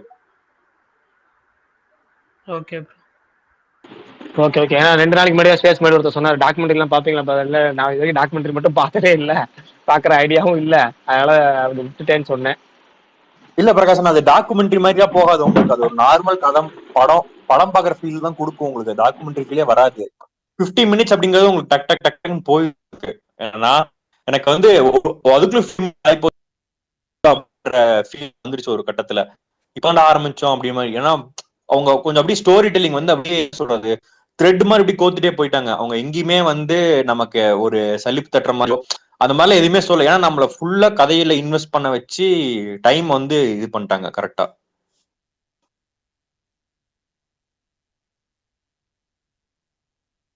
ஓகே, கண்டிப்பா அப்ப ட்ரை பண்ணி பாக்குறேன். நாங்க பாக்குறேன். அது இல்லாம பர்னி ஒரு டாக்குமெண்ட்ரி சொல்லிட்டு இருந்தாரு. பர்னி அப்புறம் இன்னொரு லிசனர்ல ஒருத்தர் சொல்லிட்டு இருந்தாரு. ட்ரை பண்ணி பார்ப்போம். இருக்க எல்லா வாட்ச் லிஸ்டையும் முடிச்சுட்டு போனதை நான் என்ன டாக்குமெண்ட்ரி சொன்னேன்? சொல்லிட்டு நீங்க டாக்குமெண்ட்ரி பத்தி பார்த்தா ஒரு லிசனர் ஒருத்தர் நல்லா இருக்கும், நீங்களும் பாருங்க. டாக்குமெண்ட்ரி மாதிரி ஆமா இருக்காங்க. ஆமா, நீங்க டாக்குமெண்ட்ரி மறந்துட்டீங்க போல இருக்கு. மூவிஸ் நிறைய பாருங்கன்னு சொன்னேன். ஆமா கரியன் சைனட் சொல்றீங்களா? பார்த்தல. ஆமா என்னமோ சொல்லிட்டு இருந்தாரு. ஆமா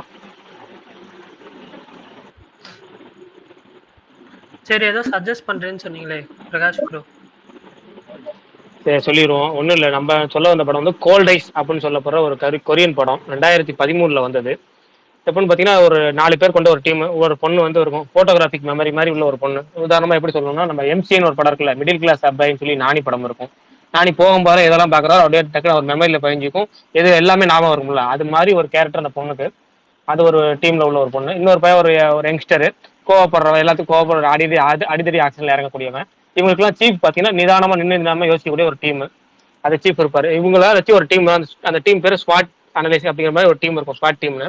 இந்த டீமோட வேலை என்னன்னா, குற்றவாளிகளா நிரூபிக்கப்பட்டவங்களை வந்து தண்டனை பிடிச்சி கொடுக்கறது வேலை கிடையாது. அவங்களை ஃபாலோ பண்ணி அவங்க பெரிய கிரைம் எதுவும் பண்றாங்களா அந்த எப்படி தடுக்கிறங்கிற மாதிரியான வேலை பண்றதுதான். அப்படி பண்றப்ப நிறைய கிரைம்ஸ் அவங்க தடுத்துருக்காங்க. அப்படி அவங்கள மீறி பார்த்தீங்கன்னா ஒரு பெரிய கிரைம் நடந்துடும், ஒரு கொள்ள சம்பவம் நடந்துடும். இந்த கொள்ள சம்பவத்தை பண்ணதை மட்டும் இவங்களால கண்டுபிடிக்க முடியாது. யார் என்ன ஏதுன்னு ரொம்ப கண்டுபிடிக்க ரொம்ப கஷ்டப்பட்டு அதுல ஒருத்தரை கண்டுபிடிச்சிடுவாங்க. அந்த ஒருத்தனை இவங்களுக்கு தெரியாம ஃபாலோ பண்ணிட்டு போறப்ப அதுல இவங்க டீம்ல ஒருத்தருக்கு ஒரு ஆபத்து ஏற்படும். அதுக்கப்புறம் இந்த டீமே பெரிய பெரிய பிரச்சனைகள் ஏற்படும்.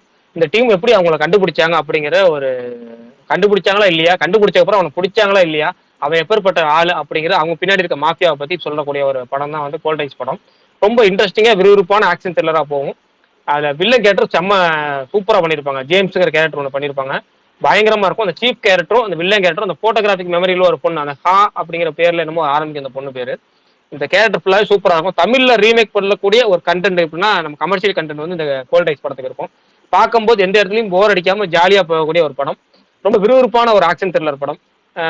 நம்ம கொரியன் ரசிகர்களுக்கு விறுவிறுப்பான ஆக்ஷன் த்ரில்லர் படம் பார்க்கணும்னு நினைக்கிறவங்க இந்த படம் உண்மையிலே அதாவது பெரிய ரெண்டு டைமும் உண்மையிலே இந்த கோல்ட் ஐஸ் வந்து என் வாழ்க்கையில மறக்க முடியாத ஃபில்மு. என்கிட்ட ஒரு பெரிய கெட்டப்படம் இருக்கு. நான் நிறைய படம் பார்ப்பேன். படம் பார்த்துட்டு அந்த டைம் மூடு இருந்தால் தான் அந்த வீடியோவாக பண்ணுவேன், இல்லை எழுதுவேன். அந்த மாதிரி நான் எழுதாத வீடியோ பண்ணாத படங்கள் ஏராளம். அதுல இந்த படமும் ஒண்ணு. சில படங்கள் வந்து ரொம்ப நல்லா பண்ணணும், நல்லா பேசணும், நல்ல பாயிண்ட் எடுத்து ஒரு கதை சொல்லும் போதே இந்த வீடியோ பார்க்கும்போது அந்த படத்தை தேடி பிடிச்சி பார்க்கணுன்ற மாதிரி நான் நிறைய யோசிச்சு நல்லா பண்ணுன்னு நினைச்சு விட்ட படங்கள்ல இந்த படமும் ஒண்ணு, கோல்ட் ஐஸ். இந்த கோல்ட் ஐஸ் படத்துல ஃபர்ஸ்ட் 15 minutes இந்த இப்ப பிரகாஷ் அதெல்லாம் உடச்சாப்ல, அது உடைக்காம சொன்னாலும் நீங்க பார்க்க போறது இல்லை. ஐ மீன் சம்டைம்ஸ் இவ்வளவு சொன்னதுனால கூட ஒரு வேளை போய் பார்க்கலாம். ஆனா முதல் 15 நிமிஷம் இந்த ட்ரெயின் ஜேர்னி, அவங்க என்னெல்லாம் பார்த்தாங்க போனாங்கன்றத வந்து ஒரு சீஃப் இருப்பான், அவன் சீஃப் கிட்ட அந்த அவங்க வந்து ஹெட் இருப்பான், அவங்க கிட்ட இவங்க நல்ல பேர் இருக்கணும், அவன் தப்பு ரைட்லாம் கரெக்டாக சொல்லுவான். அந்த 15 நிமிஷம், ஃபர்ஸ்ட் 15 நிமிஷம் ஆசம். இந்த படமே சூப்பரான ஃபிலிம் இது. ஐ திங்க் இது நெட்ஃபிளிக்ஸ்ல அவைலபிளா இருக்குன்னு நான் நினைக்கிறேன். ஐ திங்க் ஸோ, செக் பண்ணிக்காங்க. 2013 வந்த படம் இது ஆக்சுவலி. இல்ல எதுக்கு சார் ஏதாவது ஒன்னு ரெண்டு இண்டஸ்ட்ரியா சொல்லும் போது இல்ல கரெக்ட் தான். ஏன்னா நான் வந்து அந்த மாதிரி நிறைய படங்கள் நான் சொல்லி நிறைய பேர் பார்த்தது இல்லை. ஆனா நான் வந்து வீடியோல சொல்லும் போது நிறைய இது மாதிரி அவன் வந்து இந்த ஃபர்ஸ்ட் 15 நிமிஷத்தை வந்து ரொம்ப இல்ல நல்ல படம் அது. உண்மையிலே டோன்ட் மிஸ் இட், அவ்வளவுதான். ஆமா, எனக்கு அந்த படத்துல ட்ரெயின் அந்த கடைசி ட்ராக் ரொம்ப கடைசி நல்லா இருக்கு. ஃபர்ஸ்ட் 15 நிமிஷம் உங்களுக்கு படம் ஃபர்ஸ்ட் உட்காரும்போது நமக்கு தெரியாது, சொன்ன மாதிரி அது ரொம்ப நல்லா இருக்கும். அந்த ட்ரெயின்ல போறது பாக்குறது, அங்க என்ன பண்ணாங்க, இவன் ஏன் காலை நீட்டினா, அந்த இடத்துல அவன் என்ன நியூஸ் பேப்பர் பார்த்தான், அதெல்லாம் வந்து அதுல வந்து டீகோட் பண்ணுவானுங்க. ரொம்ப நல்லா இருக்கும். நல்ல டெக்னிக்கலான ஃபிலிம் அது. ஆமா ஆமா, மிரண்டு போன படம் வந்து 10 வருஷத்துக்கு மேல ஆகுது. இந்த படம் வந்து 10 வருஷத்துக்கு மேல 2013. ஆமா இல்ல அதனால சார் இந்த படம் இந்த மாதிரி கன்னட தமிழ்ல ரீமேக் பண்ணலாம் அப்படிங்கிற மாதிரி அப்பெல்லாம் தோணும். அப்ப நான் படம் பார்க்கும் 2013 நயன்தாரா அந்த பொண்ணு கேரக்டரோ இல்ல சமந்தா மாதிரி ஒரு பொண்ணு கேரக்டரோ ஆப்டர் நான் அப்படி கற்பனை பண்ணி தான் பார்ப்பேன். நம்ம படம் பார்த்து முடிச்சதுக்கப்புறம் நம்ம தமிழ்ல இப்படி போகுமா, நல்லா கமர்ஷியல் வேல்யூ உள்ள படம் ஆச்சுன்னு. ஆனா அதெல்லாம் ரீமேக் பண்ணாம எல்லாம் ஒரு அடல்ட் கண்ட மாதிரி ஏதாவது வாங்கி இவங்க ஒப்பிச்ச போய் ஏமாத்தி விட்டுறாங்க. இல்ல அது தாங்குற மாதிரியான நடிகர்கள்லாம் இங்க தேவை, அதுவும் இருக்கு, அது மாதிரி விஷயங்களும் இருக்கு. But anyway, fantastic film, don't miss it. Cold Days. Prakash நான் அந்த படம் இந்த நானும் படம் ஆக்சுவலா பார்த்திருக்கேன். நானும் பார்த்தேன் ப்ரோ. ரொம்ப வருஷம் ஆச்சு எனக்கு பார்த்து. கொஞ்சம் கொஞ்சம் ஃபைட் சீன்ஸ் தான் அவருக்கு ஹோட்டல் ரூம்குள்ள ஒரு ஃபைட்லாம் வரும். நீங்க சொல்ற அந்த சேசிங் டீம் வச்சு. நானும் பார்த்திருக்கேன். நானும் பார்த்து ரொம்ப வருஷம் ஆச்சு. ஆனா எனக்கு அந்த படம் ரொம்ப பிடிச்சது. அப்பாடா இன்னைக்குதான் ரொம்ப நாள் கழிச்சு ஒரு வார்த்தை சொன்னோன்னே நானும் பார்த்திருக்கேன் இத்தனை பேர் சொல்றது கேட்கறதுக்கே நல்லா இருக்கு. அப்பாடா நம்ம சொன்ன படத்தை 4 பேர் ஏற்கனவே பார்த்திருக்காங்க. உண்மையிலேயே அதே மாதிரி ஜாக்கி ப்ரோ சொல்லுங்க ப்ரோ. கோல்டு ஃபிஷ்னு ஒரு படம் சஜஸ்ட் பண்ணாரு. அவருக்கு சஜஸ்ட் பண்ணி தான் நான் பார்த்தேன். உண்மையிலேயே அந்த படம் பேஸ்ட் ஆன் ட்ரூ இன்சிடென்ட் தான்.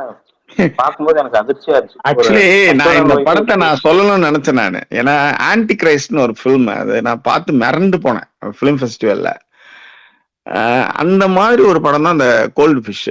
அந்த கோல்டு ஃபிஷ்ஷை அது வந்து உண்மை சம்பவங்களுடைய அடிப்படையில் எடுக்கப்பட்ட படம். ஜப்பான் ஃபிலிம் அது. அந்த படத்தையும் இப்ப எனக்கு இந்த படம் பேசும்போது எனக்கு ஞாபகம் வந்து அதை டக்குன்னு சொல்லிட்டாப்ல. அது வந்து 2010 வந்த படம். அது Cold Fish, COLDFISH, Cold Fish. So இந்த 2 படமே, கோல்டு ஐஸ் ஒன்று, கோல்டு ஃபிஷ் ஒன்று கொரியன் ஃபில்மு, ஒன்று வந்து ஜப்பான் ஃபில்ம். நான் சொல்றது வந்து கோல்டு ஃபிஷ். நான் அதை ரிவ்யூ கூட பண்ணியிருக்கேன். நிறைய பேர் அது வந்து பண்ணியிருக்காங்க, ஐ மீன் பார்த்துருக்காங்க. So thank you so much. Thanks. அந்த சைக்கோத்தனத்தோட உச்சமா இருக்கும். கப்புள்ஸா சேர்ந்து என்னடா நல்ல குடும்பம்ன்ற மாதிரி இருக்கும். நல்லா இருந்துச்சு அந்த படம் பார்க்கும்போது.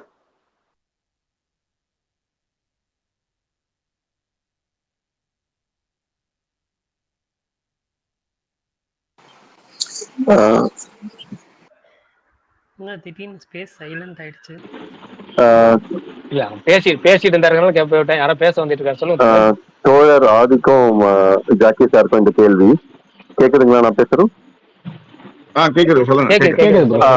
ஓகே, ஸோ எனக்கு 2 விஷயம் இதுல டிஸ்கஸ் பண்ணணும்னு.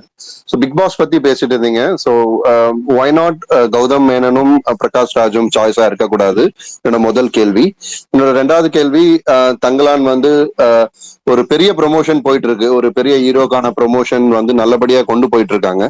பட் ஆகஸ்ட் 15th ஸ்லாட் பாத்தீங்கன்னா டிமாண்டி காலனி இருக்கு, ரகு தாத்தா இருக்கு. I'm not sure other region படமும் இங்க லேண்ட் ஆகுமான்னு தெரியல. அது வந்து தங்களான கலெக்ஷன் ஏதாச்சும் ப்ராப்ளம் ஆகுமா? ஏன்னா யார் ரிலீஸ் பண்றான்னு தெரியல. இந்த படத்தை ரெட் ஜெயண்ட் ரிலீஸ் பண்ணல. இந்த 2 கேள்விக்கு எனக்கு பதில் கிடைச்சா கொஞ்சம் நல்லதா இருக்கும். முதல்ல வந்து நீங்க சொன்ன 2 பேருமே அதற்கான ஆப்டானால எனக்கு கௌதம் மேனனை விட பிரகாஷ் ராஜ் ஓகே. ஏன்னா அவரு முற்போக்காளரும் கூட. அது மட்டும் கிடையாது, நிறைய அரசியல் கருத்துக்களையும் பொதுவெளியில யாரை பத்தியும் கவலைப்படாம முன்வைக்கிறதுல பிரகாஷ் ராஜ் நல்ல சாய்ஸ். ஏன்னா பேசதான் நிறைய பேர் நம்மளுக்கு ஞாபகம். ஆமாம்ல, கரெக்டா இருக்கும்ல, அவருக்கு ஒரு வேல்யூ இருக்கு, அவர் சொன்னா கேட்கிற ஒரு விஷயம் இருக்கு. சொன்ன மாதிரி இந்த ஷோவை ஹேண்டில் பண்ணணும்னா அதுக்கு வந்து ஒரு மெச்சூர்டான ஒரு அனுபவம் சார்ந்த ஒரு ஆள் கண்டிப்பா தேவை. அதுல வந்து நீங்க சொன்ன 2 பேர்ல ஒரு பேர் வந்து என்னுடைய ஓகே இருக்கலாம். ஏன்னா பிரகாஷ் ராஜ் வந்து ஃபேண்டாஸ்டிக், அவர் நல்ல சாய்ஸ் தான். அப்புறம் அந்த 15th ரிலீஸுக்கு தங்கலான் அப்படின்லாம் சொல்லும்போது படம் நல்லா இருந்ததுன்னா அது எத்தனை படங்கள் யார் எடுத்தாலும் சரி, வெளிநாட்டுல இருந்து எந்த படம் பெரிய படம் வந்து இறங்கினாலும் அதை அடிச்சுக்கவே முடியாது. அது மட்டும் என்னால சொல்ல முடியும். ஸோ நிறைய உழைச்சிருக்காங்க. நேற்று இதெல்லாம் பார்க்கும்போது தெரிஞ்சுது. தேடி நல்ல படங்களை தேடி நடிக்கிற பேர் என்ன, விக்ரம், அவருடைய பேச்சு கூட நான் நேற்று நல்லா தான் இருந்தது, சூப்பரா இருந்தது. ஸோ அதனால நல்லா இருந்துச்சுன்னா எந்த பிரச்சனையும் கிடையாது. அதனால எந்த படம் வந்து இறக்குனாலும் அதை பத்தி கவலைப்பட வேண்டாம். அதுதான் மேட்டர். எனக்கு தெரிஞ்சு இவரோட பிரகாஷ் ராஜ், இது வந்து நான் பிரகாஷ் ராஜ், கருப்பழனியப்பன், கோபிநாத், இந்த மாதிரி ஆட்கள் எல்லாருமே எக்ஸ்பீரியன்சஸ் இருக்கு, இது எல்லாமே இருக்கு. ஹோஸ்டும் நல்லா பண்ணுவாங்க. ஒரு டாக் ஷோ ஹோஸ்ட் பண்றதுக்கு அந்த மாதிரி ஆட்கள் கரெக்டா இருப்பாங்க. ஆனா பிக் பாஸோட பிராண்ட் வேல்யூ ஒன்று இருக்குல்ல, அது ஒரு இப்ப நான் சொல்றது என்னன்னா, ஆப்வியஸா நம்ம நடக்கிறத பேசணும் அப்படிங்கிற மாதிரி இல்ல. ஸோ அப்படி யோசிச்சா இந்த பிராண்ட் வேல்யூன்றது ஒரு போஸ்டர் பாயின்னு சொல்லுவாங்கல்ல தமிழ்ல, நீங்க போஸ்டர்ல அதை வச்சா வித்து போகும்ன்றதான் கணக்கு இல்ல. ஸோ அந்த மாதிரி இது வந்து கிடையாதுல்ல. இவரோட போட்டோ இருந்துச்சுன்னா ஆட்கள் பார்க்க வைக்கிறது அப்படிங்கிற விஷயத்துக்கோ, இல்ல OTT சேட்டலைட்ல இதுல இன்னொன்னு இந்த ஸ்பான்சர்ஸ்ல அவங்க பிடிக்கணும், அதுக்கு அவங்களுக்கு ஒரு பெரிய வேலை. அது அப்பதான் நீங்க கேம்ஸ் அது இது அதெல்லாம் இருக்குல்ல, அதுக்கெல்லாம் இது பண்ண முடியும். இப்ப இவ்வளவு பெரிய வர்த்தகம் அதுல இருக்குன்ற பட்சத்துல அவங்களால ஒரு ஸ்டார் இல்லாத ஆள அங்க ரைட். portray பண்ண அந்த முடியாது. அவங்க இல்ல கண்டிப்பா அது ஒரு ஸ்டாரா அது இருக்கணும். வேலிடான பாயிண்ட் தான், அதுல மாற்றுக்க இல்ல. அதனாலதான் ஆனா கோபிநாத் அதுக்குதான் அதனாலதான் எனக்கு பெஸ்டா என்ன இருந்துச்சுன்னா, அவரை விட கூட இந்த ஸ்டார் ஸ்டேச்சர் இருந்துச்சுன்னா, இஃப் சம்படி கேன் டூ, எனக்கு தெரிஞ்சு சூர்யாவால பண்ண முடியும்னு நான் நினைக்கிறேன். சூர்யாவால, ஏன்னா சூர்யாவுக்கு ஒரு ஸ்டார்டம் இருக்கு, பிளஸ் ஒரு முற்போக்கு முகம் இருக்கு, பிளஸ் ஒரு நல்ல பேர்னு ஒண்ணு இருக்குல்ல, அது அவருக்கு இயல்புலயே ரொம்ப அந்த ஒரு பேரும் இருக்கு, பிளஸ் அரசியல் ரீதியா ரொம்ப தைரியமான கருத்துக்களை அவர் முன்னோக்கி கூடியவர். ஸோ இப்போ நீங்க இது அப்புறம் கிளாரிட்டி, ஒரு விஷயத்த பேசுறோம்னா ஒரு நல்ல ரிசர்ச் பண்ணிட்டு வந்து அந்த விஷயத்தை பத்தி ஒரு 10 நிமிஷம் சூர்யாவால பயங்கரமா பேச முடியும். ஸோ இந்த எல்லாத்தையும் சேர்த்து வச்சு பார்த்தா எனக்கு சூர்யா நல்லா பண்ண முடியும். ஏன்னா பட் கருப்பழனி எப்ப நீங்க சொன்ன மாதிரி இந்த ஸ்டார் வேல்யூலாம் இல்லைனாலும் நிறைய கருத்துக்களும் சரி, வரலாற்று ரீதியான நிறைய புத்தக வாசிப்பும் அவருக்கு இருக்கு. ஆனா ஸ்டார் வேல்யூன்னு கேட்டா நீங்க சொன்ன மாதிரி கருப்பழனி அப்பனுக்கு கிடையாது. ஒரு ஷோ ஹோஸ்ட், இந்த ஹோஸ்ட் பண்ணார்னா இன்னும் நல்லா தான் இருக்கும், அது எப்படின்னு நம்ம சொல்ல முடியாது. ஆனா தப்பு சரியை வந்து மிக சரியாக சொல்லக்கூடிய, கிரகிக்கக்கூடிய, அதை சரியா போட்டு உடைக்கக்கூடிய ஆளாதான் கருப்பழனியப்பன். ஆனா நீங்க சொல்ற அந்த சூர்யா வந்து, ஏன்னா சூர்யாவும் சரி பிரகாஷ் ராஜும் சரி ரெண்டு பேருமே வந்து கோடீஸ்வரன் நிகழ்ச்சி பண்ணியிருக்காங்க. ஸோ அவங்க வந்து கேப்பபிளான சாய்ஸ் தான், அதுல வந்து மாற்று கருத்தே கிடையாது. That's it. இதுதான் அந்த இது இருக்குல்ல சார், இப்போ ஒரு ஒரு ஒரு பெரிய இந்த நிகழ்ச்சியோட மிகப்பெரிய பலமே இந்த ஸ்பான்சர். அதாவது இவ்வளவு பெரிய ஸ்கேல்ல ஒரு செட்டு போடணும், ஒரு ஷோ நடத்தணும், அதுக்கு டிஆர்பிஸ் இருக்கு அப்படி அப்படிங்கிற பட்சத்துல கன்ஃபார்மா அவங்களுக்கு வந்து இந்த முகத்தை பார்த்தாலே ஆடியன்ஸ் இவங்களை பாக்குறதுக்காக, இந்த ஷோவே எனக்கு பிடிக்கல மொக்கையா போகுது அப்படின்னா கூட இவங்க முகத்தை பாக்குறதுக்காக உள்ள வருவாங்கன்ற ஒரு பெரிய கிரௌடு வேணும். ஸோ அது வந்து சூர்யா கிட்ட தான் இருக்கு. சூர்யா இல்லாட்டி விஜய் சேதுபதி கிட்ட தான் இருக்கு. சூர்யாவுக்கு ரொம்ப அதிகமாவே இருக்கு, விஜய் சேதுபதிக்கு ஓரளவுக்கு அந்த அளவுக்கான ஒரு புல் இல்லைன்னா கூட அவருக்கு ஒரு புல் இருக்கு அப்படின்னு வச்சுக்கோங்க. சோ அதான் சொல்றேன், இந்த ஸ்கேல் ஆஃப் ஷோ இருக்குல்ல, ஏன்னா இவங்க போட்ட காசு எடுக்கிறதுன்றதே ரொம்ப பெரிய விஷயம். அந்த ஏன்னா எண்டமால் ஷைன் வந்து ஒரு மிக உலகத்தை லெவல்ல ரொம்ப பிரபலமான ஒரு நிறுவனம். ஸோ அந்த மாதிரி ஒரு பெரிய பெரிய கம்பெனிஸ் இதுல பெரிய வர்த்தகம் இருக்கும் போது அவங்க இந்த மாதிரி ஒரு சின்ன சபரி ஆக்டரோ இல்லை இவங்களையோ போட மாட்டாங்க அதுல. அப்புறம் அவர் கேட்டது இன்னொன்னு, தங்கலான் கூட அந்த இது ரிலீஸ் ஆகுதுன்னு சொன்னார்ல, எனக்கு தெரிஞ்சு இப்போ தங்கலான் கம்பேரிட்டிவ்லி கொஞ்சம் பெரிய ரிலீஸா தான் இருக்கும். ஒரு பேன் இண்டியா படம், பிளஸ் விக்ரம் அதுல இருக்காரு, ஹீரோக்குன்னு ஒரு ஸ்டார் வேல்யூ இருக்கு. ஸோ தியேட்டர்ஸ் பிரிச்சு கொடுக்கறதே பாத்தீங்கன்னா ஆம்பியஸா கொடூரமா அதிகமான தியேட்டர்ஸ் வந்து தங்கலான் தான் இருக்கும்னு வச்சுக்கோங்க. பிளஸ் ராய் அண்ட் ரன் அப்பதான் ஓடி முடிஞ்சிருக்கும். டிமாண்டி காலனி என்ன இருந்தாலும் ஒரு சின்ன படம், பட் பிரான்சைஸுக்கு ஒரு வேல்யூ இருக்கு. அந்த வேல்யூ இருக்கிறதுனால அதுக்கு கொஞ்சம் எக்ஸ்ட்ரா தியேட்டர்ஸ் கிடைக்கும். ரகுதாஸ் தான் எனக்கு தெரிஞ்சு தியேட்டர்ஸ் கம்மியா இருக்கும்னு நினைக்கிறேன். பட் எண்ட் ஆஃப் த டே இது எல்லாமே எப்ப ஆகும்னா முதல் 3 நாள் தான். 4வது நாள்ல இருந்து எந்த படம் நல்லா இருக்கோ அதுக்கு கூட்டம், அதுக்கு ஓரளவுக்கு இது வந்துடும். தியேட்டர்ஸால ஈஸியா அகாமடேட் பண்ணிட முடியும். ஒரு 3 படத்தை வந்து ஈஸியா அகாமடேட் பண்ணிட முடியும். 4வது 5வது நாளுக்கு அப்புறம் தான் பிரச்சனை. ஸோ முதல் 4 நாள்ல எனக்கு தெரிஞ்சு எப்படியும் சின்னதா பிரிச்சு கொடுத்துருவாங்க. எது ரிவ்யூஸ் நல்லா இருக்கோ அதை பொறுத்து மண்டேல இருந்து டியூஸ்டேல இருந்து அந்த இது மாறும். ஆல்சோ இது ஃபர்ஸ்ட் ஒரு 4 days அந்த இதுல வேற வருது இல்ல, ஹாலிடேல வேற வருது இல்ல, அதனால அது பிரச்சனையா இருக்காதுன்னு நினைக்கிறேன். ஜாக்கி சார், சொல்லுங்க. நேத்து வந்து மந்தாகினின்னு ஒரு படம் பார்த்தேன், மலையாள படம். இந்த வருஷம் வந்ததுதான் நினைக்கிறேன். ஓகே. நல்லா இருந்தது. நீங்க பாத்தீங்களா அது மந்தாகினி? இல்லைங்க, இனிமேதான் நான் பார்க்க ஆரம்பிக்கணும். ஏன்னா இங்க நான் எனக்கு இங்க பேக்ரவுண்ட்லாம் கொஞ்சம் செட் பண்ணிட்டு இருக்கேன். இங்க சரியான லைட்டிங் அவைலபிள் இல்லை வாங்குறதுக்கு. ஸோ அந்த மாதிரிலாம் கொஞ்சம் அலைஞ்சிட்டு இருந்ததுனால இனிமேல் தான் பார்ப்பேன். இன்னும் பார்க்கலாம். ஆனால் கேள்விப்பட்டேன் ரொம்ப நல்லா இருக்கு. ஃபீல் குட்டா எடுத்தாங்க. அதான் சிம்பிள் மேட்டர் தான். யூசுவலா அந்த மலையாளம் ஃபிலிம் சிம்பிள் மேட்டர் வச்சு ஃபுல் படமும் ரன் பண்ணிருக்காங்க. நல்லா ஃபீல் குட்டா இருந்தாங்க. எந்த இடத்துல சல்லு படிக்கல. சோ அது மாதிரி சிமிலரா ஏதோ படம் இருக்குமான்னு சஜஸ்ட் பண்ணலாம் தான் கேட்டேன் உங்களை. ஃபீல் குட்டா ஒரு நல்ல காமெடியா ஃபன் ஃபில்டா. இப்போதைக்கு நான் ரீசெண்டா எதுவும் பார்க்கல தலைவர. சரி, ஓகே. ஆமா, ரீசெண்டா ஏதாவது பார்த்தேன்னா கண்டிப்பா நேரம்லாம் சொல்லியிருப்பேன். பழைய படங்கள் நிறைய இருக்கு. அது உங்க எல்லாருக்கும் சலிச்சு போன படமா தான் இருக்கும். நிறைய பேர் நீங்க எல்லாருமே பார்த்திருப்பீங்க. நான் ஒன்றும் புதுசா சொல்றதுக்கு இல்லை. இப்போ இந்த கோல்ட் ஐஸு, கோல்டு ஃபிஷ் இதெல்லாம் வந்து மோஸ்ட்லி நிறைய பேர் அதெல்லாம் பேசுனது இல்லை. பிரிட்டி உமனே நான் சொல்லும் போது நிறைய பேருக்கு அந்த படம் தெரியல. அதனால நீங்க இந்த ஃபீல் குட் பாக்குறதுக்கு நீங்க கண்டிப்பா பிரிட்டி உமன் பார்க்கலாம். Fantastic film. Pretty Woman. நீங்க பாத்தீங்கன்னா ஒரு லவ் யாருமே ரசிக்காம இருக்க முடியாது. அந்த படம் வந்து கண்டிப்பா உங்களுக்கு பிடிக்கும். அதுவும் டயலாக்ஸ் எல்லாம் பொறுமையா பாருங்க, சூப்பரா இருக்கும். நீங்க சொல்றத பார்த்தா சைக்கோ கில்லர் படம் மாதிரி இருந்துச்சு. No no no no no no no no இது அதுக்கப்புறம் வந்து அவன் அதாவது எந்த ஒரு நம்ம வாழ்க்கையில எப்பயுமே ஒரு விஷயம் ஒண்ணு இருக்கு. நீங்க எதை நீங்க வந்து தவிர்க்கணும்னு நினைக்கிறீங்களோ அதை செய்ய வைக்கும். இதை பண்ணக்கூடாதுன்னு நீங்க நினைப்பீங்கல்ல, அதை பண்ண வைக்கும். இதுதான் வந்து வாழ்க்கையோட சித்து.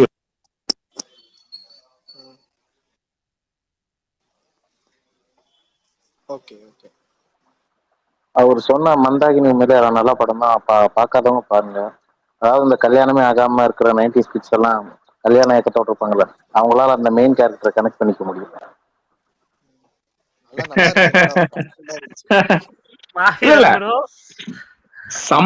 வெறும் சம்பவங்கள்ல இருந்து கதைகளை சொல்றதுன்றதும் அதுல இருக்கிற பேசுற டயலாகுகளும் அவங்க சந்திக்கிற பிரச்சனைகளை நம்ம நம்புற மாதிரி கனெக்ட் ஆகுற மாதிரி சீன் எழுதுதெல்லாம் ரொம்ப.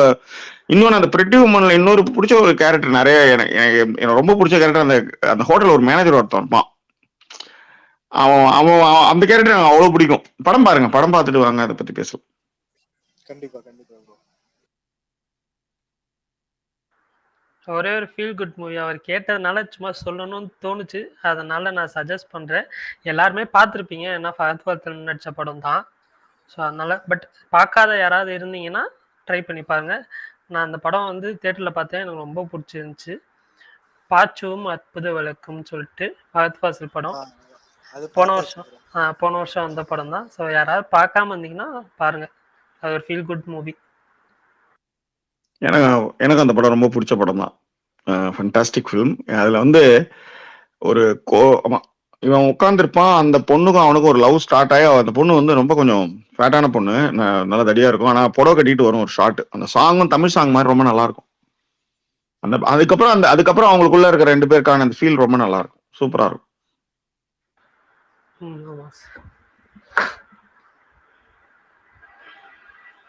பிரகாஷ் நான் லிசனர்ல இருக்காரு.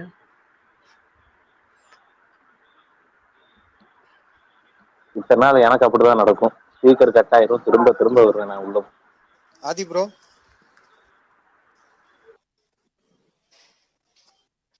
சொல்லுங்க ப்ரோ. ப்ரோ நேத்து ரஞ்சித் சாரை பாத்தீங்களா, என்ன பேசுனீங்க? என்ன ஆப்வியஸா படம் பத்தி தான் பேசிட்டு இருந்தோம். அப்புறம் சும்மா ஜாலியா மத்த விஷயங்கள்லாம் பேசிட்டு இருந்தோம். Okay okay. என்னாச்சு ப்ரோ? சும்மா நார்மலா இதுதான். விக்ரம் சார் ஸ்டேஜ் கூப்பிட்டு யாரும் வரலன்ற மாதிரி போட்டுட்டு இருந்தாங்க, உண்மையா அது? இல்ல, அது என்ன தெரியுமா, அது ஆக்சுவலி ஒரு 10 ஃபேன்ஸ்க்கு வந்து அவங்க ஃபேன் கிளப்ல இருக்கிற ஒரு 10 பேருக்கு வந்து அவங்க தங்கம் கொடுக்குற மாதிரி, ஏதோ தங்க காயின் கொடுக்குற மாதிரி ஏதோ ஒரு இது இருந்துச்சு. பட் இவங்க கூப்பிடும் போது அவங்க எல்லாம் வந்து பின்னாடி இருந்தாங்க. நான் சொன்னேன் இல்ல சீட் ஆரம்பத்துல சொன்னேன்ல, சீட்டிங் அரேஞ்ச்மெண்ட்ஸ் கொஞ்சம் பிரச்சனை இருந்துச்சு அப்படின்னு சொல்லிட்டு. சோ என்ன பண்ணிருக்கணும் ஆர்கனைசர்ஸ் யூஸ்வலானா, இப்ப அடுத்து இது நடக்க போகுது அப்படின்னா அவங்களை ஏற்கனவே கூப்பிட்டு அந்த ஸ்டேஜ் பக்கத்துல நிக்க வச்சிருக்கணும். பட் இவங்க என்ன பண்ணிட்டாங்க, அவங்க எல்லாம் இந்த ஒர்க் பண்ணிட்டு இருந்தாங்க ஆடியோ லான்ச்காக. இந்த ஆட்களை உட்கார வைக்கிறது, அதுன்னு இந்த எப்பவுமே ரசிகர்கள் தான் அந்த வேலையை பார்ப்பாங்க. பாஸ் கொடுக்கறது, அது இது உட்கார வைக்கிறது, இது எல்லாமே. ஸோ மேபி அவங்க அதுல இருந்தப்போ அவங்க ரொம்ப பின்னாடி இருந்தாங்கன்றதுனால இவங்க கூப்பிடுற நேரத்துல அங்க இருந்து தாண்டி தடுப்புகள்லாம் மீறி யாரும் வர முடியல. இன்னொன்னு ஸ்டேஜ் பக்கத்துல இருக்கிறது க்ரூ எல்லாம் உட்கார்ற ஏரியா, அந்த எம்ஐபின்னு சொல்லுவாங்க, மோஸ்ட் இம்பார்ட்டன்ட் பர்சன். இது இருக்கிறது பின்னாடி. ஸோ சுத்தி தான் நீங்க வரணும், டேரக்டா அதுல எகிரி குச்சி வர முடியாது நீங்க. ஸோ அதனால அவங்க வரத்துக்கு லேட் ஆயிடுச்சு. அப்ப என்ன சொன்னாங்க, ஏற்கனவே ஷோ ஆரம்பிச்சு ரொம்ப லேட் ஆயிடுச்சு. இவரெல்லாம் வேற வந்திருந்தாரு, சிவகுமார் வேற வந்திருந்தாரு. ஸோ அவரெல்லாம் வந்து லாஸ்ட் தான் அவரோட இது, அவர் வந்து பேசல, எல்லாமே எதுவுமே பண்ணல. ஸோ லாஸ்ட் எல்லா ஷோ எல்லாம் முடிஞ்சதுக்கு அப்புறம் அந்த ஆடியோ லான்ச், அந்த கேசட் வாங்குறப்ப மட்டும் தான் அவர் மேடை ஏறணும். ஸோ இதெல்லாம் இருந்ததுனால அவங்க என்ன பண்ணாங்க, இவரு கீழே இருந்து தனஞ்சயன் சொல்லிட்டாரு, சரி முடிச்சிருங்க, நீங்க இப்ப ஸ்பீச் முடிச்சிருங்க, அதுக்கப்புறம் கூட நம்ம பாத்துக்கலாம் அப்படின்னு சொல்லிட்டாங்க கடைசியில். அவ்வளவுதான், மற்றபடி எதுவும் இல்லை. ஏன்னா அவங்க யாருக்கு கொடுக்க போறாங்க, யாருன்றதெல்லாம் முன்னாடியே வந்து சொல்லி வச்சுட்டாங்க. சொல்லி அவங்களுக்கு தான் கொடுக்கணும் அப்படின்ட்டாங்க. அவங்க அங்க பக்கத்துல இல்லாம தூரத்துல இருந்தாங்கன்றதுனால அப்புறம் லேட் ஆயிடுச்சு, அவ்வளவுதான். ப்ரோ அப்புறம் இன்னொரு டவுட் ப்ரோ, ஏன் ப்ரோ இந்த ஆடியோ லான்ச்ல வந்து அந்த ஆர்டிஸ்ட ஸ்டேஜ்ல ஏத்தி இன்னும் ஆக்வர்டாவே பண்ணிட்டு இருக்காங்க, பாட்டு பாடுங்க, டான்ஸ் ஆடுங்க, சிலம்ப சுத்துங்கன்ட்டு. பாக்க நமக்கே அவங்களுக்கு ஆக்வர்டா இருக்கும்போது அவங்களுக்கு எப்படி ஃபீல் ஆகும்?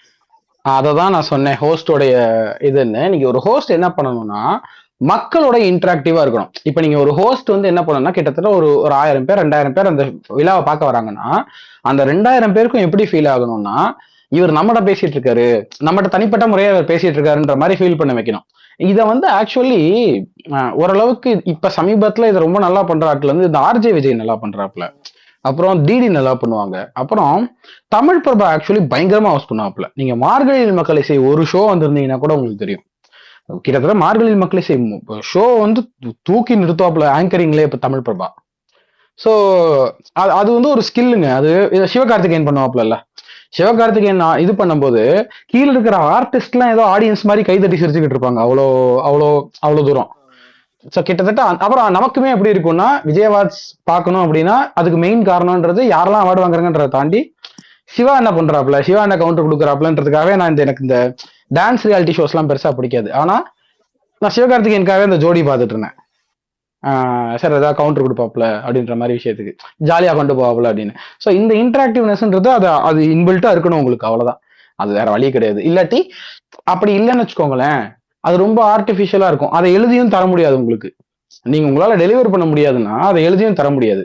இப்போ ஒரே சீனை விஜய்க்கும் என்ன சொல்றது ஒரு இன்னொருத்தருக்கும் அவங்க திறமையானவங்களா கூட இருக்கலாம். இப்ப நீங்க விதார்த்துக்கு எழுதி கொடுக்குறீங்கன்னு வச்சுக்கோங்க, அவரால் அதை பர்ஃபார்ம் பண்ண முடியும். ஆனா விஜய் அதை கேரி பண்றது இருக்குல்ல, அது வேறையா இருக்கும்ல. ஆடியன்ஸோட இன்டராக்ட் பண்றதுன்றது அது ஒரு தனி ஸ்கில். அது வந்து யாரு வேணா அது அது அது அந்த மாதிரி ஆட்கள் நீங்க சூஸ் பண்ணணும். அப்படி இல்லாட்டி நீங்க இந்த மாதிரிலாம் எதுவும் பண்ணாம பேசுறதுக்கு நடுவுல குறுக்கிடுறதுக்கு மன்னிக்கணும். இதுல நிர்வாணமான உண்மை என்னன்னா திறமையோட அழகும் சேர்ந்து இருக்கணும்ன்றதையும் இங்க பதிவு பண்ண விரும்புறேன்.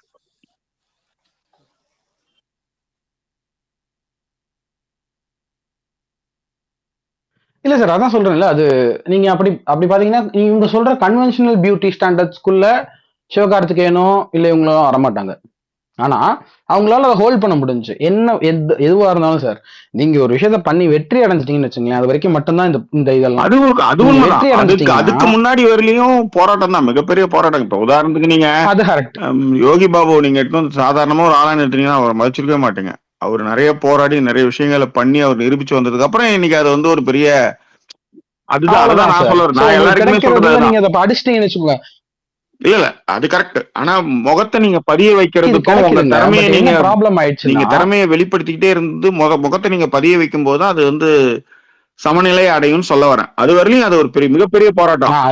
கொஞ்சம் அழகா இருக்காங்கன்னா அவங்களுக்கு கிடைக்கிற அவங்களுக்கு ப்ரிவிலேஜ் வந்து ஒரு 75%னா சுமாராக ஒரு பையனுக்கு வந்து 30% 20% தான் இருக்கும் அவனுக்கு.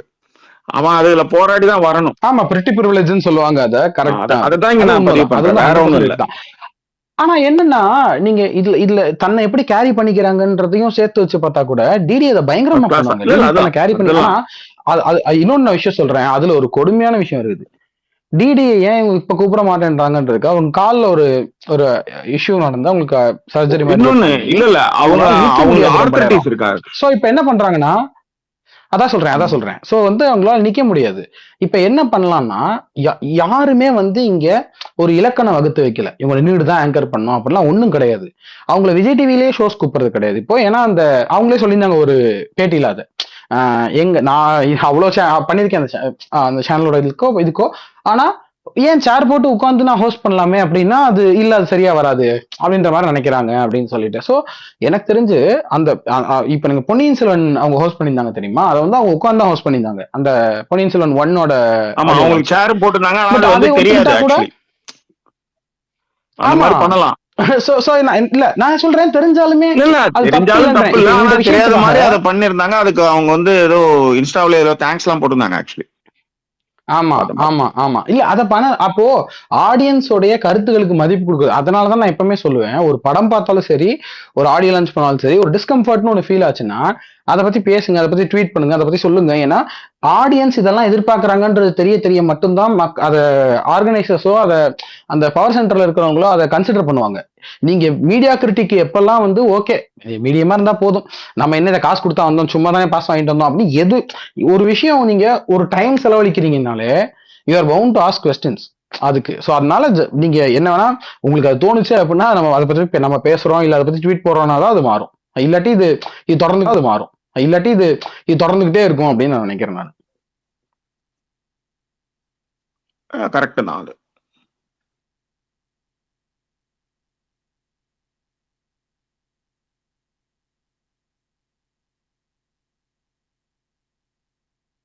பிரகாஷ் என்ன ரொம்ப நேரமா சைலண்ட் ஆயிட்டாப்ல?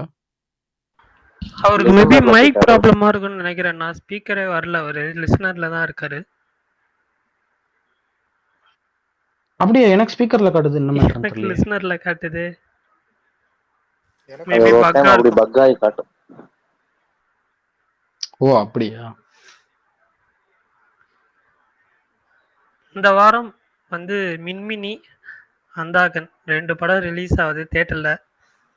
யார் யார் எந்த ப்ரோ படம் ஜாக்கி ப்ரோ அந்த கணையும் அந்தாதோனையும் சேர்த்து அந்தாகன்றீங்களேப்பா. அந்தகனா? சரி ஓகேண்ணா. இன்னொரு படமும் ரிலீஸ் ஆகுது. அது இப்ப நான் வந்து இங்க தெரிவிச்சுக்க விரும்புறேன். என்ன படம்னா? கெஸ் பண்ணுங்க பார்க்கலாம். நம்ம வந்து இந்த கொஸ்டின் ஆதி ப்ரோக்கு தான். கொட்டேஷன் கேங்கா? இல்ல, தமிழ் படம் தான். ஆதி ப்ரோக்கு தெரியும்னு நினைக்கிறேன். இல்ல ஜாக்கி ப்ரோக்கு தெரியும்னு நினைக்கிறேன். ஜாக்கி ப்ரோக்கு தெரிஞ்சிருக்கும் அநேகமா இந்த டைம்க்கு. என்ன படம்? இன்வைட் வரல? எனக்கும் தெரியல சார். இன்வைட் வரல உங்களுக்கு? இல்ல. என்ன படம்? இருங்க. சரி ஓகே, ஒரு க்ளூ ஒன்னு தரேன். மக்கள் முடியும் படம் பேர். மக்கள்னு முடியுமா? கேக்குதா நான் சொல்றது? கேக்குது? ஹலோ, அதான் மக்கள்னு முடியும்னு சொன்னீங்க. தூதுகவும் தூக்குதா நாடும் நாட்டு மக்களும் முடிச்சாங்க. நான் பேசுறது கேக்குதா பர்னி? ப்ரோ நீங்க பேசுறது எங்களுக்கு தெளிவா கேக்குது. நாங்க பேசுறது உங்களுக்கு கேக்குதா? கேக்குது. மக்கள்னு முடியும். சத்தியமா தெரியல ப்ரோ, கேள்விப்பட்டது கூட கிடையாது. சரி நானே சொல்றேன், வீராயி மக்கள். அப்படின்னா ஓகே ஓகே ஓகே ஓகேண்ணா, ஓகேண்ணா, சூப்பர்ண்ணா. ஷேர் பண்ணு பர்னி. புரியல. ஏன் இல்லண்ணா, அப்படியே உண்மையிலேயே அப்படி ஒரு படம் ரிலீஸ் ஆகுதுன்னா அது யாருக்கும் தெரியாது. பட் ஆனா அது நான் சர்க்காசமாலாம் சொல்லல. பட் உண்மையிலேயே அப்படி ஒரு படம் இருக்கு. இல்ல எனக்கு கண்டிப்பா தெரியும்னு சொன்னாரே, அதனால ஏன் நீங்க இல்ல ப்ரோ, அது தமிழ் கொஞ்சம் இதுவா இருக்குல்ல, சுத்த தமிழா இருக்குல்ல, அதனால உங்களுக்கு தெரிஞ்சிருக்கும் அப்படின்னு நினைச்சேன். ஏங்க நாங்க திருவள்ளுவராங்க நானு.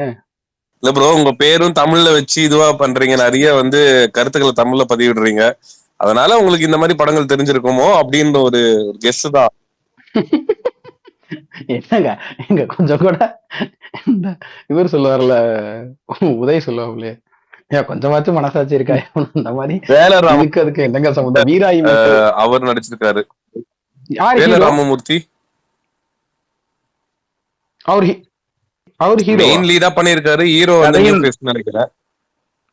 கதையின் நாயகன். ஆமா, கதையின் நாயகன். கதையின் நாயகன். ஓகே. அப்ப 3 படம். ப்ரோ சுகுமார் ப்ரோ, அந்த விடுதலை என்னதான் ப்ரோ ஆச்சு? என்னதான் ப்ரோ கதை விடுதலைக்கு? விடுதலையா ப்ரோ? அது ப்ரொடியூசர் வந்து வெற்றிமாறனுக்கு கொடுத்திருக்காரு. அது வந்து அவரு பொறுமையா முடிச்சு சொல்லலாம் அப்படின்னு வந்து வெயிட் பண்றாரு. ஒண்ணும் இல்ல, சிம்பிள். 2028 எப்படி இல்ல, ஃபைனலா போயிட்டு இருக்காங்க. அது என்னன்னா இன்னும் நிறைய பெண்டிங் பார்ட்ஸ் எல்லாம் இருக்கு. அவருக்கு வந்துட்டு அவர் ஃபிளெக்சிபிளா வந்து அவருக்கு ஏத்த மாதிரி வந்து நிறைய இடத்துல வந்து அவர் இது பண்ணுவாரு. அதனால டைம் எடுத்து இதுவா கொடுக்கணும் அப்படின்னு பாக்குறாங்க. இந்த வருஷம் ரிலீஸ் ஆகாது, அது மட்டும் வந்து ஷுவர் தெரியுது இப்ப இருக்கிற நிலைமைய பார்த்தா. இல்ல ப்ரோ, அப்புறம் அந்த ஃபெஸ்டிவல்ல வந்து 4 hours கட் போட்டாங்கன்னு சொன்னாங்களே, அது இல்லாம இப்ப அடிஷனல் பார்ட் 2 சேர்ந்து தானே? பார்ட் 2 ஃபுல்லா எல்லாம் கம்ப்ளீட்டா எல்லாம் போடல. ஓகே ஓகே ப்ரோ, அதுல இல்லாதது நிறைய இதுல இருக்கு ப்ரோ. ஃபார் எக்ஸாம்பிள் அந்த லவ் போர்ஷன்லாம் அதுல கிடையவே கிடையாது அவங்க போட்ட ஃபெஸ்டிவல் கட்ல. இதுல வந்து அந்த லவ் போர்ஷன் இருக்கு, கம்ப்ளீட்டா ஒரு தனி ட்ராக் இருக்குது. லவ் போர்ஷன் இருக்கு, கென் கருணாஸ் போர்ஷன் இருக்கு. இது எதுவுமே அந்த ஃபெஸ்டிவல் வெர்ஷன்ல கிடையாது ப்ரோ. அதே மாதிரி ஆதி ப்ரோ, வாழை கொட்டுக்காளி ஒரே நாள்ல வரது வந்து எனக்கு டிசப்பாயிண்டா இருக்கு. நீங்க எப்படி பாக்குறீங்க? ஏன் ப்ரோ, என்ன டிசப்பாயிண்ட் இதுல? இல்ல ப்ரோ, இப்ப அந்த அந்த வீக்ல ஒரு படம் தான் பார்க்கணும் டிசைட் பண்ணிடுவாங்க, இல்ல இந்த மந்த்லயே அந்த ஒரு படம் தான் பார்க்கணும் டிசைட் பண்ணிட்டாங்கன்னா ரெண்டுல ஏதோ ஒன்று தானே பாக்குற மாதிரி ஆயிடும். அதனால சொல்றேன். இல்ல ப்ரோ, அது என்னன்னா நான் அப்படி நினைக்கல. என்னன்னு சொல்றேன், இது ரொம்ப சின்ன படம் ப்ரோ, ரொம்ப சின்ன படம் ரெண்டுமே.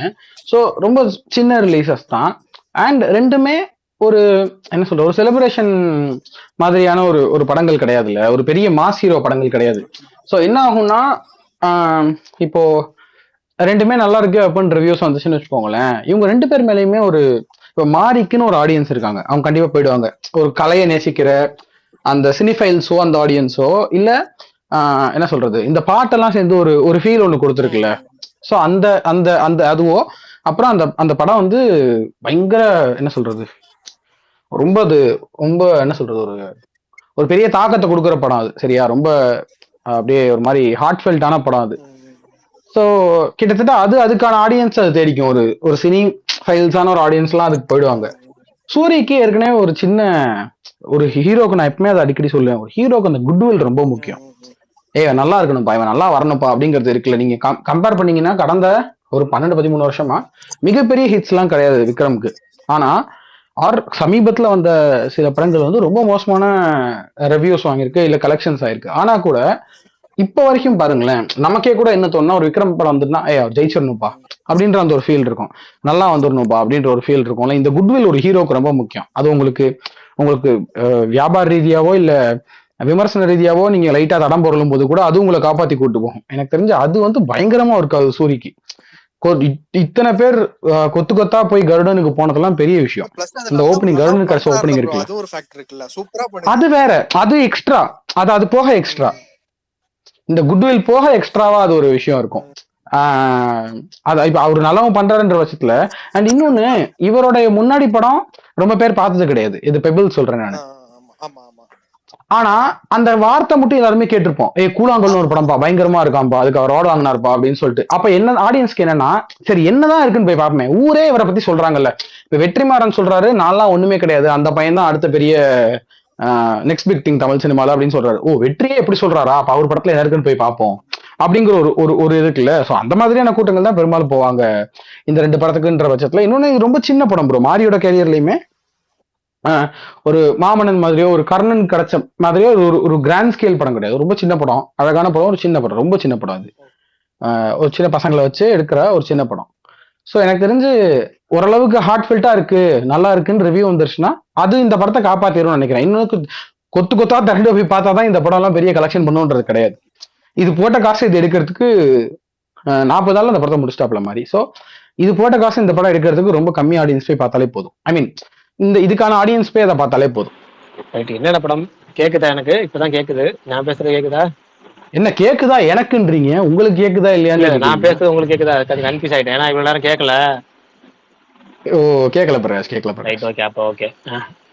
சரி, என்னென்ன படம் சொல்லிட்டு இருக்கீங்க? 2 படம், கொட்டுக்காளி, வாழையும் கொட்டுக்காளி. டிமாண்டி காலனி 2வும் தங்கரான பத்தி பேசிட்டாரோன்னு நினைச்சேன். நடுவில் 2 படம் ஃபர்ஸ்ட் ஸ்டார்ட் பண்ணும்போது, அதுக்கப்புறம் நடுவில் வெற்றிமாறன் அப்படின்னு சொல்லவும் கொஞ்சம் நானா கேஸ் பண்ணிட்டு இந்த 2 படம் போல இருக்குன்னு.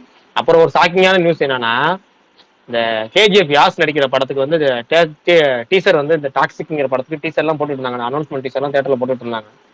ஆனா இப்பதான் படமே இன்னைக்கே ஷூட் பண்ண ஆரம்பிக்க போறாங்களாம். பூஜை போட்டு 8ஆம் தேதி ஆரம்பிக்கிறாங்களாம். இன்னைக்குதான் வந்து கோயில்ல போய் சாமி கும்பிட்டு இருக்காங்க. இவ்வளவு நாள் அந்த படம் ஷூட்டிங் போயிட்டு இருக்குன்னு நினைச்சிட்டு இருந்தோம். இதுல வேற இல்லையே, அவங்கதான் முன்னாடியே சொல்லிட்டு தானே இருந்தாங்க. ஏப்ரல் 10 ரிலீஸ் டேட் முன்னாடி போட்டிருந்தாங்க.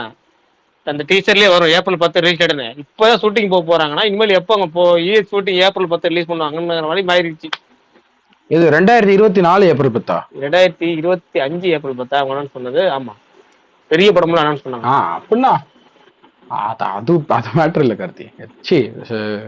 எடுத்துடலாம். ஓகே. இன்னொன்னு அது ஸ்கிரிப்டாவுமே என்ன சொல்றது, ஒரு அட்வென்ச்சரான ஒரு ஸ்கிரிப்ட் தானே. ஸோ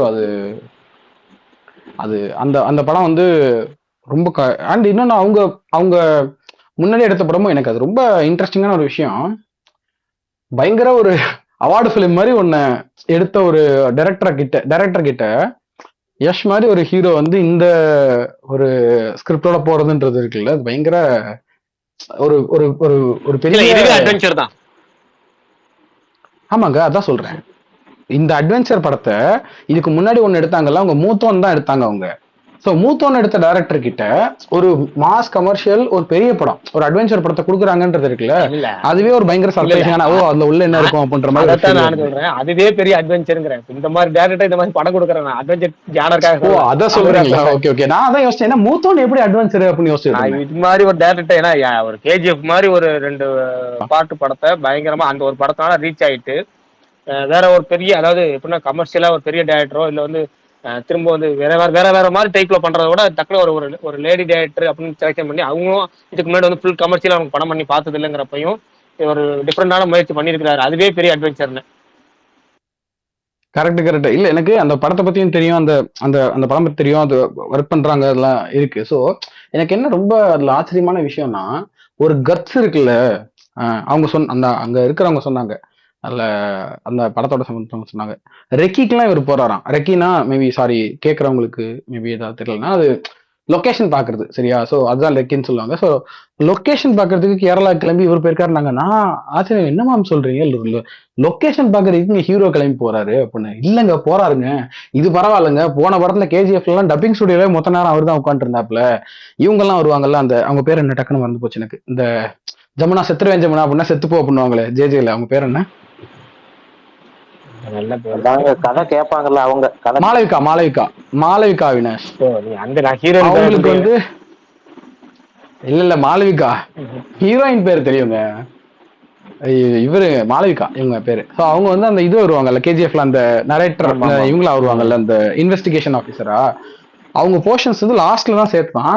கிட்டத்தட்ட இவர் வந்து யஷ் வந்து டப்பிங் ஸ்டுடியோல உட்காந்து இருந்தாப்லையா, ஃபோன் பண்ணி பர்சனலா அவங்களுக்கு கூப்பிட்டு அக்கா கொஞ்சம் வாங்கக்கா வந்து பண்ணித்தாங்கக்கா, செமையா வந்திருக்கா இது, இன்னொரு வாட்டி வந்து பண்ணித்தாங்க அப்படின்னு சொல்லி கூப்பிட்டு ஸ்டுடியோலயே உட்காந்து இருப்பாப்லையா, ஸ்டுடியோலயே இது பண்ணிருப்பாப்லையா. கிட்டத்தட்ட ஹீரோக்கு மேல கிட்டத்தட்ட ஒரு ஏடி மாதிரி அதுல வேலை செஞ்சாரு அப்படிலாம் சொன்னாங்க. ஸோ வந்து அது இவர் பயங்கர, இவரோட சாய்ஸஸே ரொம்ப இன்ட்ரெஸ்டிங்கா தான் இருக்கு. நான் ஆக்சுவலி கேஜிஎஃப்க்கு முன்னாடி கேஜிஎஃப் பார்த்ததுக்கு அப்புறம் அவரோட பழைய இதெல்லாம் ரிவிசிட் பண்ணேன், என்னெல்லாம் பண்ணிருக்காரு அப்படின்னு பாக்குறதுக்காக. அதுவுமே ரொம்ப இன்ட்ரெஸ்டிங்கா தான் இருந்துச்சு.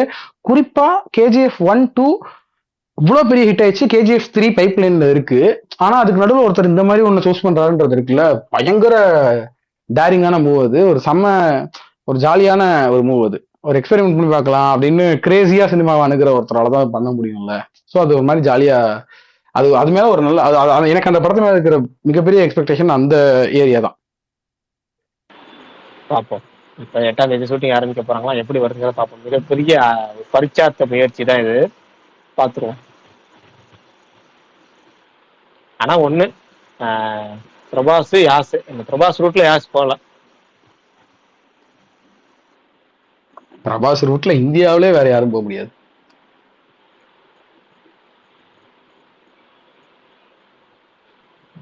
பரணி பூசை யாரு பேச வைப்போம்.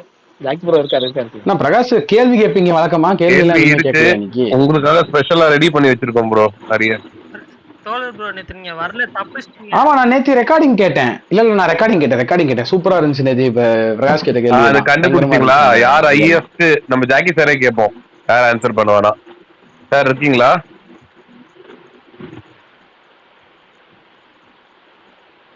இருக்காரான்னு தெரியல. இருக்கேன், சொல்லுங்க. டபுள் ஆக்ஷன் தமிழ் சினிமால அதிகமா பண்ண நடிகர் யாரு அப்படின்னு நீங்க சொல்றீங்க, கரெக்டா? இதுதான் கொஸ்டின். இது நேத்தும் கேட்டோம். இதுக்கு ஆன்சர் வந்து பிரகாஷ் ப்ரோ நேத்து வந்து ஸ்பேஸ்ல சொல்லல, பட் அதான் அதுக்கான லிங்க் சொல்லி இருந்தாரு. நீங்க சொல்றீங்களா அப்படின்னு வந்து கெஸ் பண்ணுவோம். என்கிட்ட ஒரு சின்ன பழக்கம் ஒண்ணு இருக்கு. அது என்னன்னா, இப்ப யாராவது என்கிட்ட ஒரு கேள்வி இந்த இதெல்லாம் அவன் அனுப்புவான் தெரியுமா, 6ல 2 போச்சு 3 பூனை இருக்கு, 3 பூனையில 4ன்ட்டு ஏதாவது அனுப்பிச்சாங்க, டக்குன்னு டெலிட் பண்ணிட்டு பதில சொல்ல மாட்டேன். அவ்வளவுதான் இருக்கு, நான் யோசிச்சுட்டு இருக்க மாட்டேன். இதுல தெரியல, இந்த இதுல எனக்கு என்ன கெஸ்ட்னு கேக்குறீங்களா? எப்படி இது ஹீரோஸ் தான் நிறைய பண்ணிருப்பாங்க. டெஃபினட்டா கமல் சாரா இருக்கலாம். அதுதான் எனக்கும் தோணுது. அவர் தான் நிறைய சினிமாவின் முதல் மாஸ் ஹீரோ. தமிழ் சினிமாவின் முதல் மாஸ் இவரு பாகவதரா? பாகவதரா அவர் மாஸ் ஹீரோவா? கரெக்டா? அவர் தான் தமிழ் சினிமாவின் முதல் மாஸ் ஹீரோ. இல்ல ஆனா தியாகராஜர் மாஸ் ஹீரோ கிடையாது. நல்ல வேலை ஜாக்கி சார் நேத்து கேட்டு நான் துரத்தி அடிச்சுட்டு இருப்பாரு. நேத்து கேட்ட கேள்விக்கலாம், டேய் யாரா பைத்தியக்காரன் எம்ஜிஆர் சொல்லிட்டோம், கரெக்டா இல்லன்னு சொல்லுங்க. ஆமா தமிழ் சினிமாவுடைய முதல் எம்ஜிஆர் தான், எம்ஜிஆர். ஈஸ்ட்மேன் கலர்ல வந்த படத்துல நடிச்ச சித்தப்பா டைரக்ட் பண்ண முதல் படத்தோடைய 2வது ஹீரோ யாருன்ற மாதிரி கேட்டுட்டு அப்படியா? இல்ல சார். எல்லா நாளும் ரெகுலரா கேள்வி கேட்கறோம். அந்த கேள்வியை சுத்தி வளைச்சு ஈஸியான கேள்வியை கஷ்டமான, அதாவது ஈஸியான பதில் கொடுக்க மாதிரி கேள்வியை கஷ்டமான கேள்வியா கேட்டா எப்படி இருக்குன்னு சொல்லி நேற்று ஒரு பரிச்சார்த்த முயற்சியில ஒரு 10 கேள்வி கேட்டிருந்தேன். எல்லா கேள்விக்கே புரியாம ஒரு காமெடியா இருந்துச்சு. ஆனா ஜாலியா இருந்துச்சு பராசு. என்ன விஷயம்னா இந்த விஷயத்துக்குலாம் ஃபன்னு தானே முக்கியம். சோ இது ஃபன்னா இருந்துச்சு. இல்ல கொஞ்ச நேரம் யோசிக்க வைக்கிறது ஒண்ணும் இல்ல. அன்னைக்கு கூட வேற ஏதோ ஒரு கதையை இப்ப அந்த அழகி தேல சித்தப்பா ஒரு கதை சொல்லும் எல்லாம் ஒத்து உன்னிப்பா கேட்டு இருப்பதே, அவன் டைட்டானிக் கதையே பரிசலுக்கு கிறிசல்னு போட்டு சொல்லிட்டு இருக்கான்டா அப்படின்னு. அது என்னன்னா உண்மை அதுதான். ஏன்னா நீங்க உங்க மைண்ட் செட் எல்லாமே வந்து பரிசல், ஆமா சாப்பாடு எடுத்து வராங்க சாப்பிடுறாங்க, அதுக்கப்புறம் அப்படியே போயிட்டு இருக்குது, அப்புறம் அது போய் பாறையில மோதணும் போது நீங்க அப்படிதான் ஒகனைகள் தான் உங்களுக்கு ஞாபகம் வரும். உங்களுக்கு டைட்டானிக் ஞாபகம் வரவே வராது. அது ஒரு யுக்தி தான் அது ஆக்சுவலி. அந்த மாதிரி. ஆமா ஆமா, அதான் கேட்டா இன்னைக்குதான் குழந்தை இருக்காப்லன்னு. இல்ல அது வந்து வீக்லி ஒன்ஸ் தான் குழப்பி கேட்கறதுலாம். மற்றபடி எல்லாம் ரெகுலர் கேள்விகள் தான். கொஞ்சம் நேரம் கழிச்சு கேட்போம். முடியிற தருவாயில முடிச்சுக்குவேன் இன்னைக்கு. ஏன்னா இன்னைக்கு நான் வந்து 2-3 ஒர்க் நடுவில் திடீர்னு வந்ததுனால ஒன்றும் பண்ண முடியல. நாளைக்கு கேட்டுருவோம். டிஃப்ரெண்டான கேள்வி நாளைக்கு கேட்டுருவோம். 2வது ஜாகி சார் மாதிரி. அப்ப ஏங்க அந்த பேச்சு படத்தோட கிவ்அவே ஏதோ தொலைச்சி சாரி மின்மினிக்கு வந்து 50 டிக்கெட் வரைக்கும் தரதுக்கான ஐடியா இருக்கு. ஸ்பேஸ் லிசனர்ஸ்க்கு 20 டிக்கெட்டும், ட்விட்டர் ஃபாலோவர்ஸ்க்கு 20 டிக்கெட்டும்.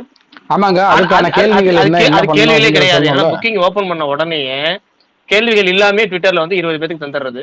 ஸ்பேஸ்ல உள்ளவங்களுக்கு 20 பேருக்கு கேள்விகள் இல்லாம சிறப்பா அதுக்கு ஒரு சின்ன ஒரு என்ன ஐடியாங்கிற மட்டும் நாளைக்கு சொல்லிடுறேன். ஏன்னா புக்கிங் ஓபன் பண்ணட்டும்.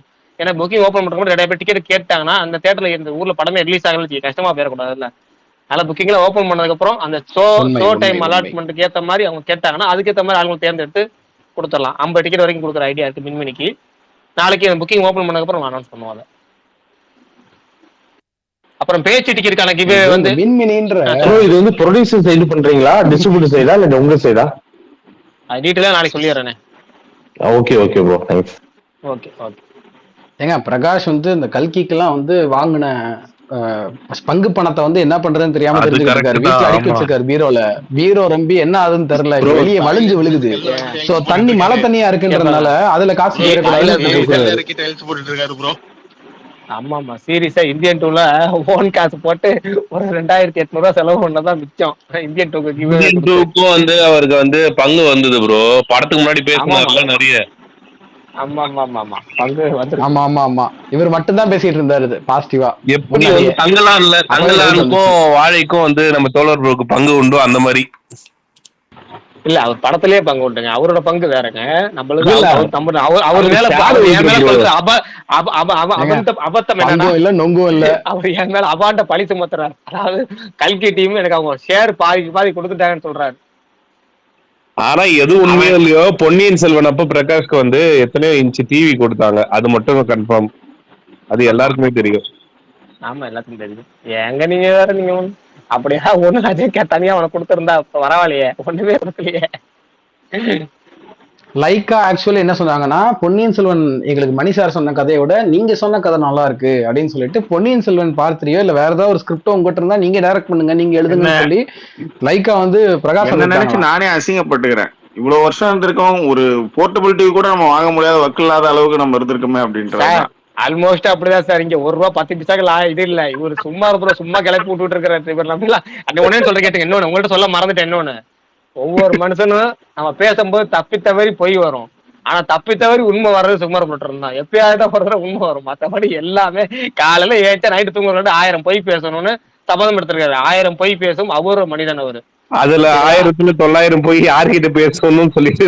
ஆமா 1000 போய் பேசுறா, 900 போய் பாலாட்ட பேசுறீங்க. ட்ரெண்ட் செட்டர் பாலன் பக்கத்துல உங்க பக்கத்துல இருக்கிற அப்படி இல்ல என்ன சொல்ல நம்பிடுவா. ஆனா ஒன்னே ஒண்ணு, அது ஒரு பெரிய மனுஷன்.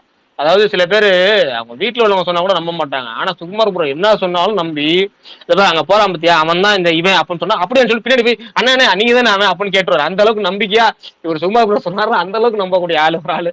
இங்க இருந்து குதிரை கூட குதிச்சிடாரு போல. அது என்ன படம்? அந்த இதை படம் வருங்க, விஜய் சேதுபதி படம் ஒண்ணு. அந்த மாதிரி சுகுமார் ப்ரோ ஒரு எக்ஸாம்பிள் சொல்றேன். அது ரீசெண்டா நடந்தது. ஆனா நேம்லாம் எங்க மென்ஷன் பண்ணல. அவங்க தாண்டா வந்து படத்தோட ப்ரொடியூசர். அவங்க வந்துட்டு நீங்க எதுக்கு ப்ரொடியூசரா இருக்கீங்க, நீங்க நடிக்கலாமே, அழகா இருக்கீங்கன்னு போய் சொல்றா அப்படின்னா அப்படியே போய் சொல்லிட்டான். என்ன சொன்னாலும் செஞ்சு போல. இந்த காமெடி நடந்துருச்சுங்க. இது இப்ப ரீசெண்ட் டைம்ல நடந்துச்சு. NOVP ப்ரொடியூசர் ப்ரொடியூசர் அது NOP ப்ரொடியூசர் சொன்னா கூட பரவாயில்ல, முன்னாடி அழகா இருக்கான்னு சொல்லி விட்டு போயிடலாமே. இது வேற.